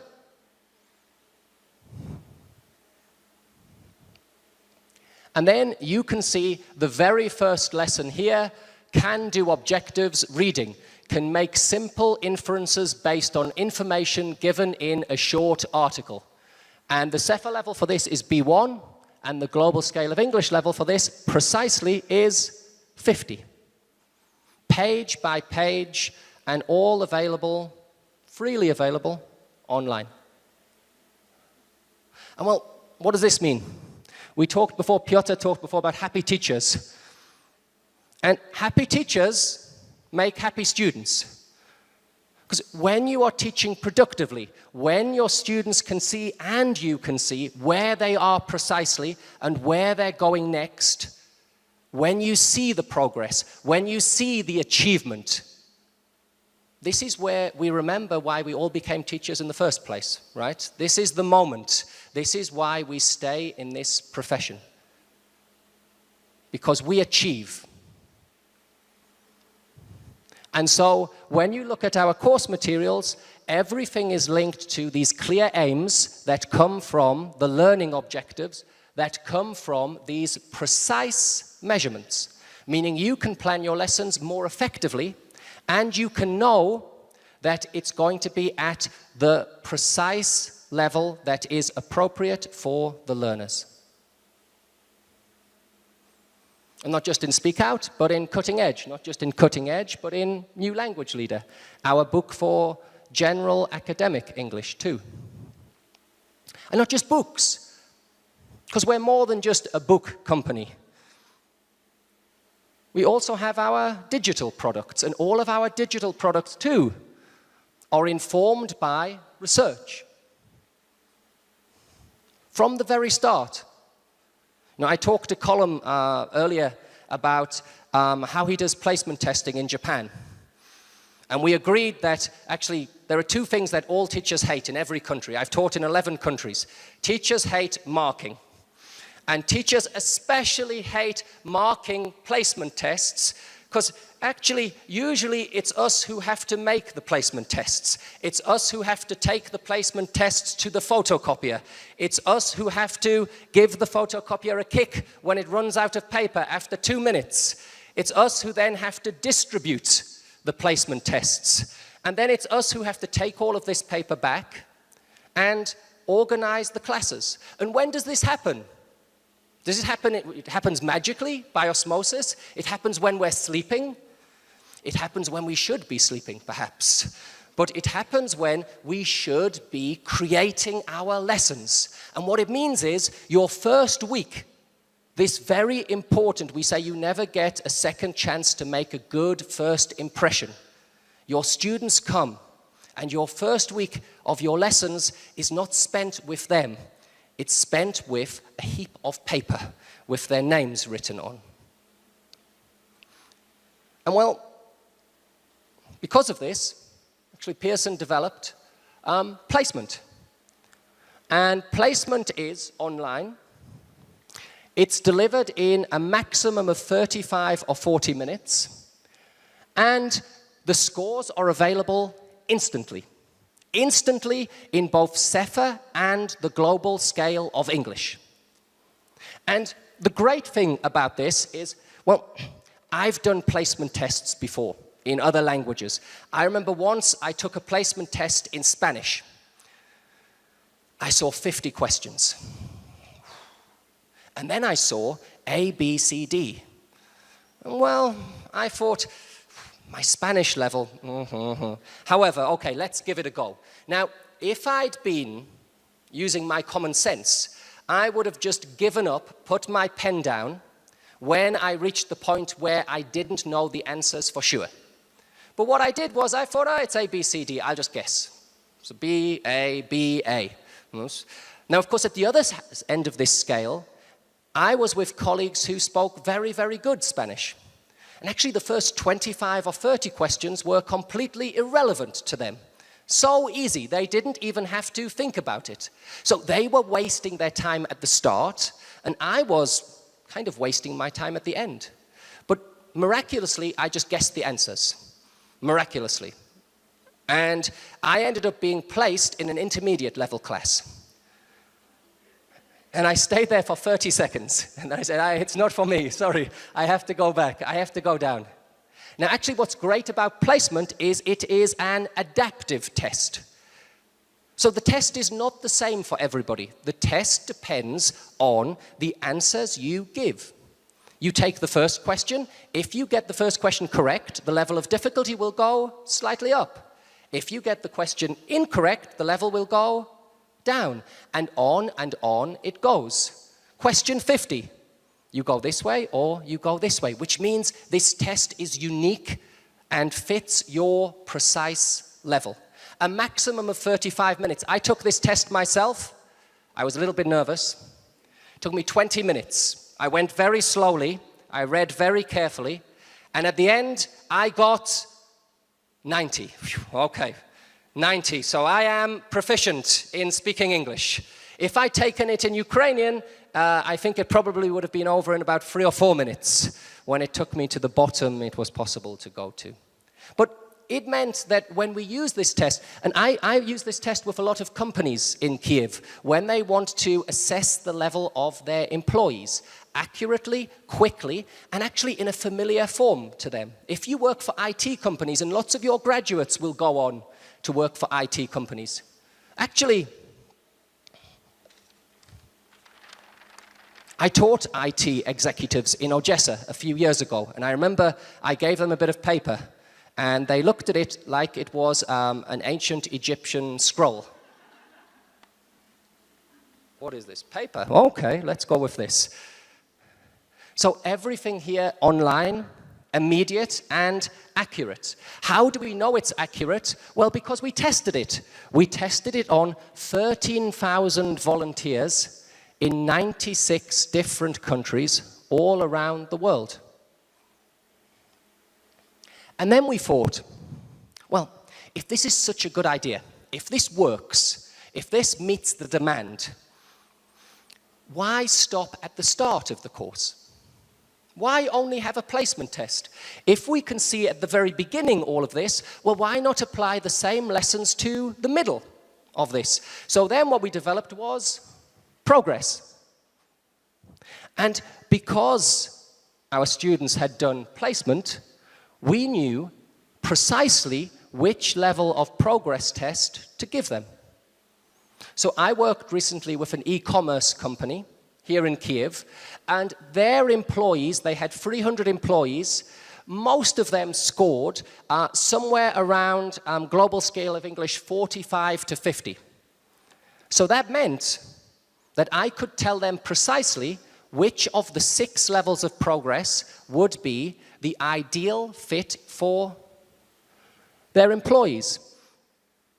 If you score placement 45 to 54, the progress test you take will be 45 to 60.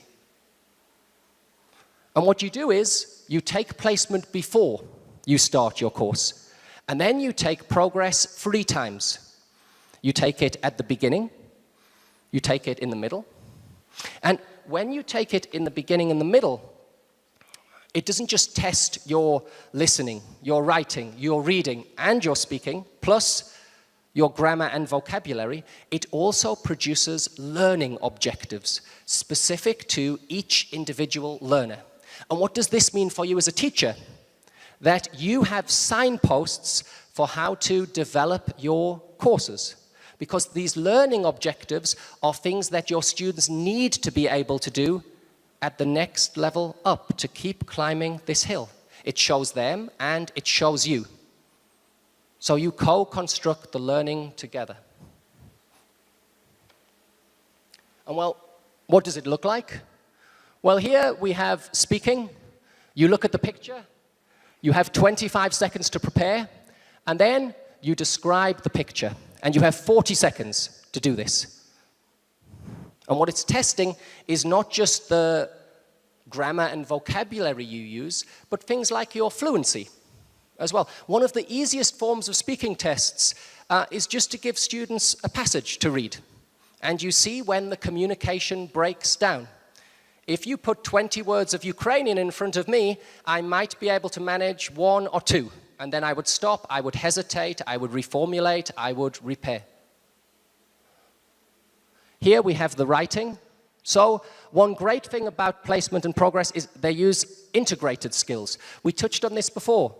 You're not just listening to me, if this was a lecture, you might also simultaneously be writing.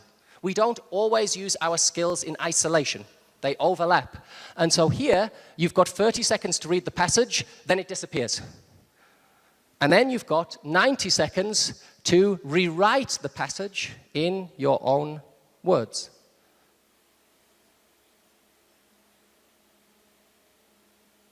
And then how do you report the results? Congratulations. You completed an online progress test in 30 minutes. Your score is? Or do you do it like this? And then you can track the progress across the course, you and the students together, the beginning, the middle, and the end. And you get all of these diagnostic tools with the learning objectives too. So not just the score, but the information you need to help create your program of study. Well, don't just take my word for it. It's not just done here in Kiev, but these 3 universities in Japan, Setsunan, Kobe Gakuin, and Kobe International. This is a quote from a student that actually, it felt more like a game than a test. Can you imagine a test that is actually enjoyable to take? And actually, don't just take my word and don't just take a student's word for it. You can also hear from a teacher. The wonders of technology. Actually, we talked before about connections. I don't need to invite teachers here, although I have, to speak to you. I can bring teachers in through the wonders of video. So, video, please.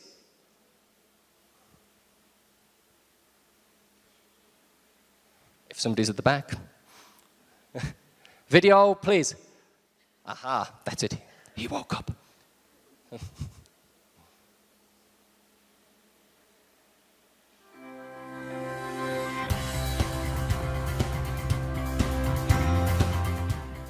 Hello, my name is Belgin Aydın.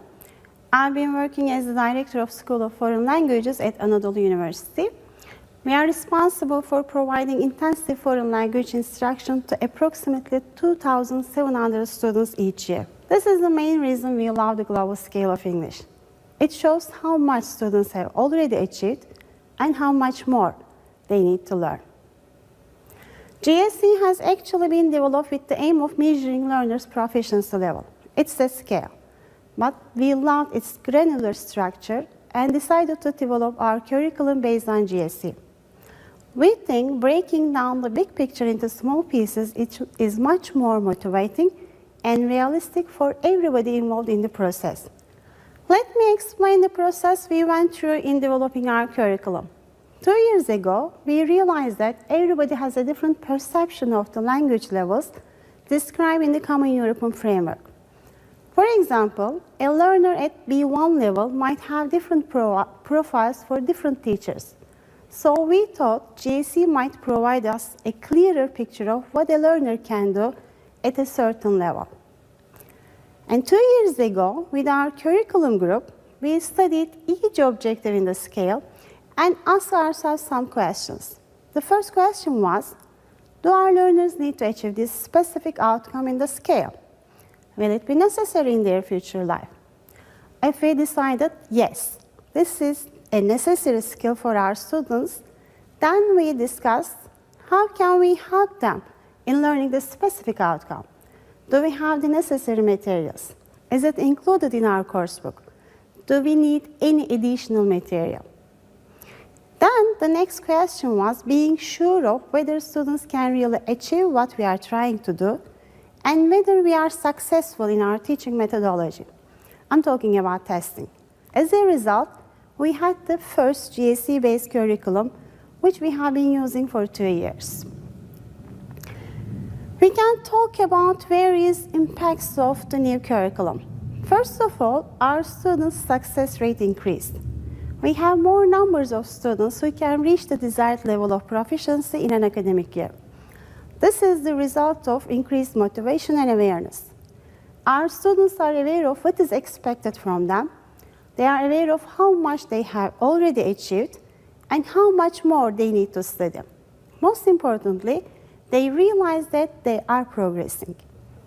I can also talk about the increase in our teachers' motivation, being aware of what to teach, where their students are in the process, and how they can guide them for further improvement helped our teachers to be more sure of themselves. GAC Teacher Toolkit is my favorite. It is going to be one of the most preferred references I'll be using. You can find the answers of all your questions in your mind. You can search the outcomes, their ranges according to the skill, grammar points, or vocabulary topics.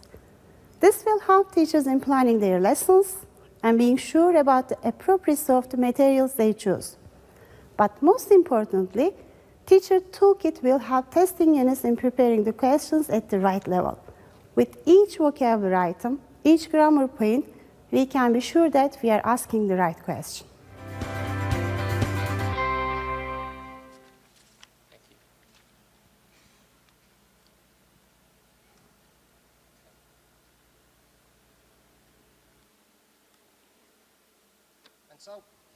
Because we believe in raising standards, actually, we've made our global scale of English available to all. And you can read about it not just here, you can not just read what students have to say or what practicing teachers in other countries have to say, but you can see it for yourself. Because we believe that the global scale of English belongs to you, to the educators of the world, to the practicing professionals. And because of this, we've created a whole teacher toolkit that you can use for free. But actually, don't just take my word for it, because I wanted to show you that anybody, anywhere, could use this teacher toolkit. And so what I did was, I invited somebody to come here from Tokyo, just for 3 days, just to tell you about this. So, if I could introduce you to Colin.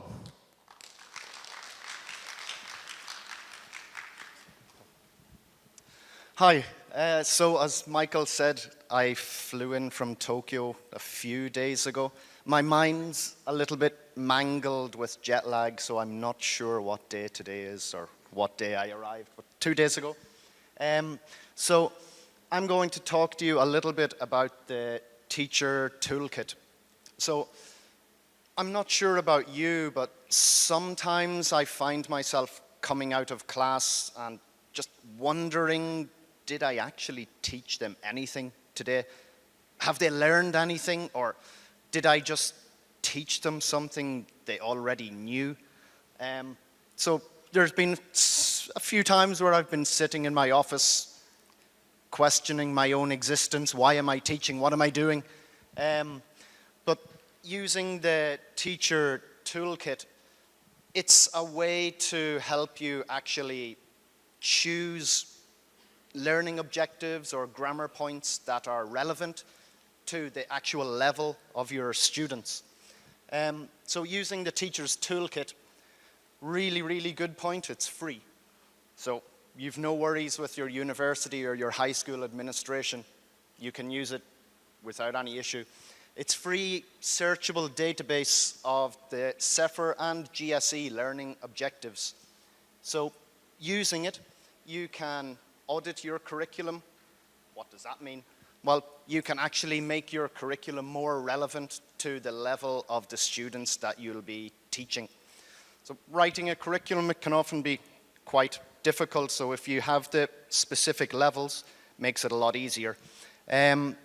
You can use more appropriate or choose more appropriate vocabulary and grammar aimed at the specific level of your students, and it will also help you create content and lesson plans.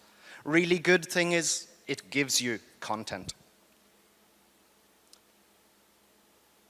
So, using it, it looks a little like this. The first thing you can do is you choose the type of learner that you're teaching. So are you teaching learners of general English, academic English, professional English, or young learners? So after you choose the type of student you're teaching, you can select the level. So it's a sliding scale. You can select the actual level of your students, and then the final thing, you can choose the skill that you want to teach. So are you focusing on reading, writing, listening, speaking? So once you've done that, if you just click on Show Results, you'll see something like this. So you get a list of learning objectives. You have the chosen skill and the relevant GSE or CEFR score or level. So you'll notice on the right side, there's a little button. If you click the button, it will expand the view and it will give you related grammar to that specific learning objective. So you can click on the link and it will bring you to relevant grammar for teaching that specific objective. Sometimes when you're sitting in your office, you're going, okay, well, I want to teach them about making requests, but where do I start? What do I do? This helps you. So once we go in to the actual grammar list, you'll see we have a choice of adjective, adverbs. Let's say we want to focus on modal verbs. So you can click on modal, but within modal verbs, there's a choice. We want to talk about ability, likelihood, obligation, requests and permission, time related. So let's say we want to do modal verbs of obligation. So when you select modal, select obligation, click OK, you will see something like this. So you can see we have 7 results from our search, and you can choose whichever one you want to teach based on the GSE score or the CEFR score for that particular class or day. You'll notice again that over on the right side, there's the little button. If you click on that, it will expand the view and give you more information about that particular grammar point or learning objective. So when you click the expanded view, you'll notice now we have 3 extra bits of information. There's structure. So that's typically how it appears in the textbook. There is an example, so actual uses of the grammar. And again, we have related learning objectives. So other things we might need to teach in order to help them use that grammar. So we have the name of the grammar structure as it typically appears in books. We have the examples in like actual real situations of use. And again, learning objectives which may be linked and help them, they needed to use that grammar point. But that's not all. That's not all. Another really good aspect of using the teacher's toolkit, if you notice over on the right-hand side, you can see resources. If you click on the little document icon, the toolkit will provide you with some activities that you can use with your students. So you'll have a choice of activities. Choose the one which you think might best suit your students. I know sometimes with my students in Japan, they tend to prefer this type of matching activity. It's something they're familiar with, they're comfortable with using, and they can also do it in pairs. So there's a tendency for safety in numbers. They can work together, help each other, and hopefully teach each other. One common thing I notice with my own students in Tokyo, they often wonder, why are they studying English? What's the point? So learning English in Japan is a little bit like studying Irish in Ireland. So when I was in high school, when I was in elementary school, junior high school, we call it secondary school back home, we would study Irish every day. But when you leave school, you never use it. Outside of school, everything's in English.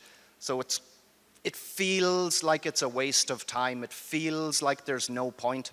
So your motivation suffers.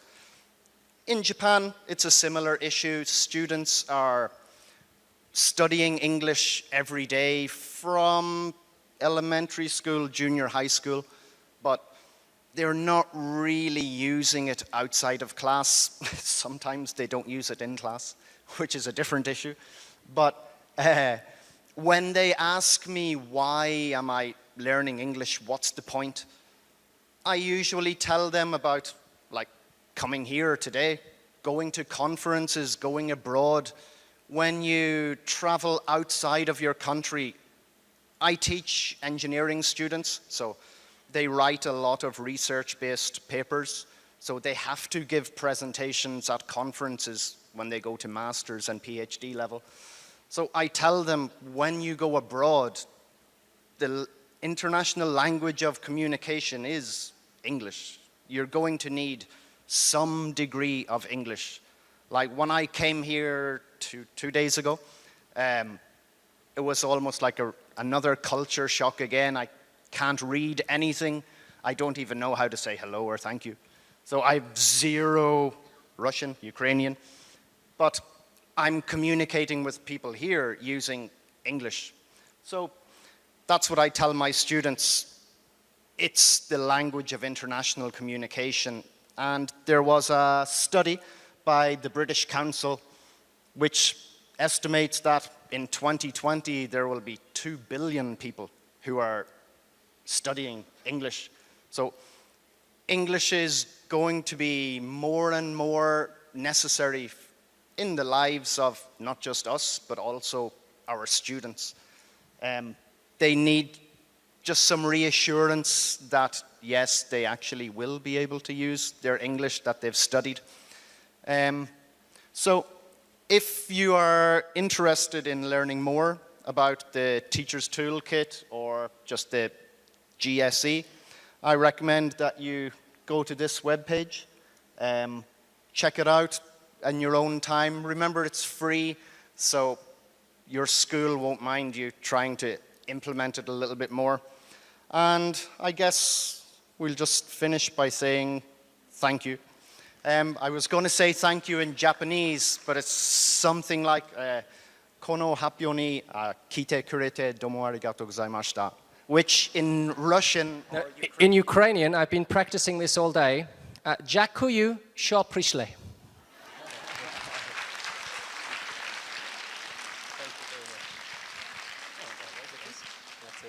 And I'd just like to say a big thank you to Column 2, who came here from Tokyo Denki University. And by the way, he promised me last night, after only one beer, we only had one beer, so you can't use this as an excuse. He promised me that if we do it again next year, which we will, that he'll not only come, but he'll bring some colleagues too, right?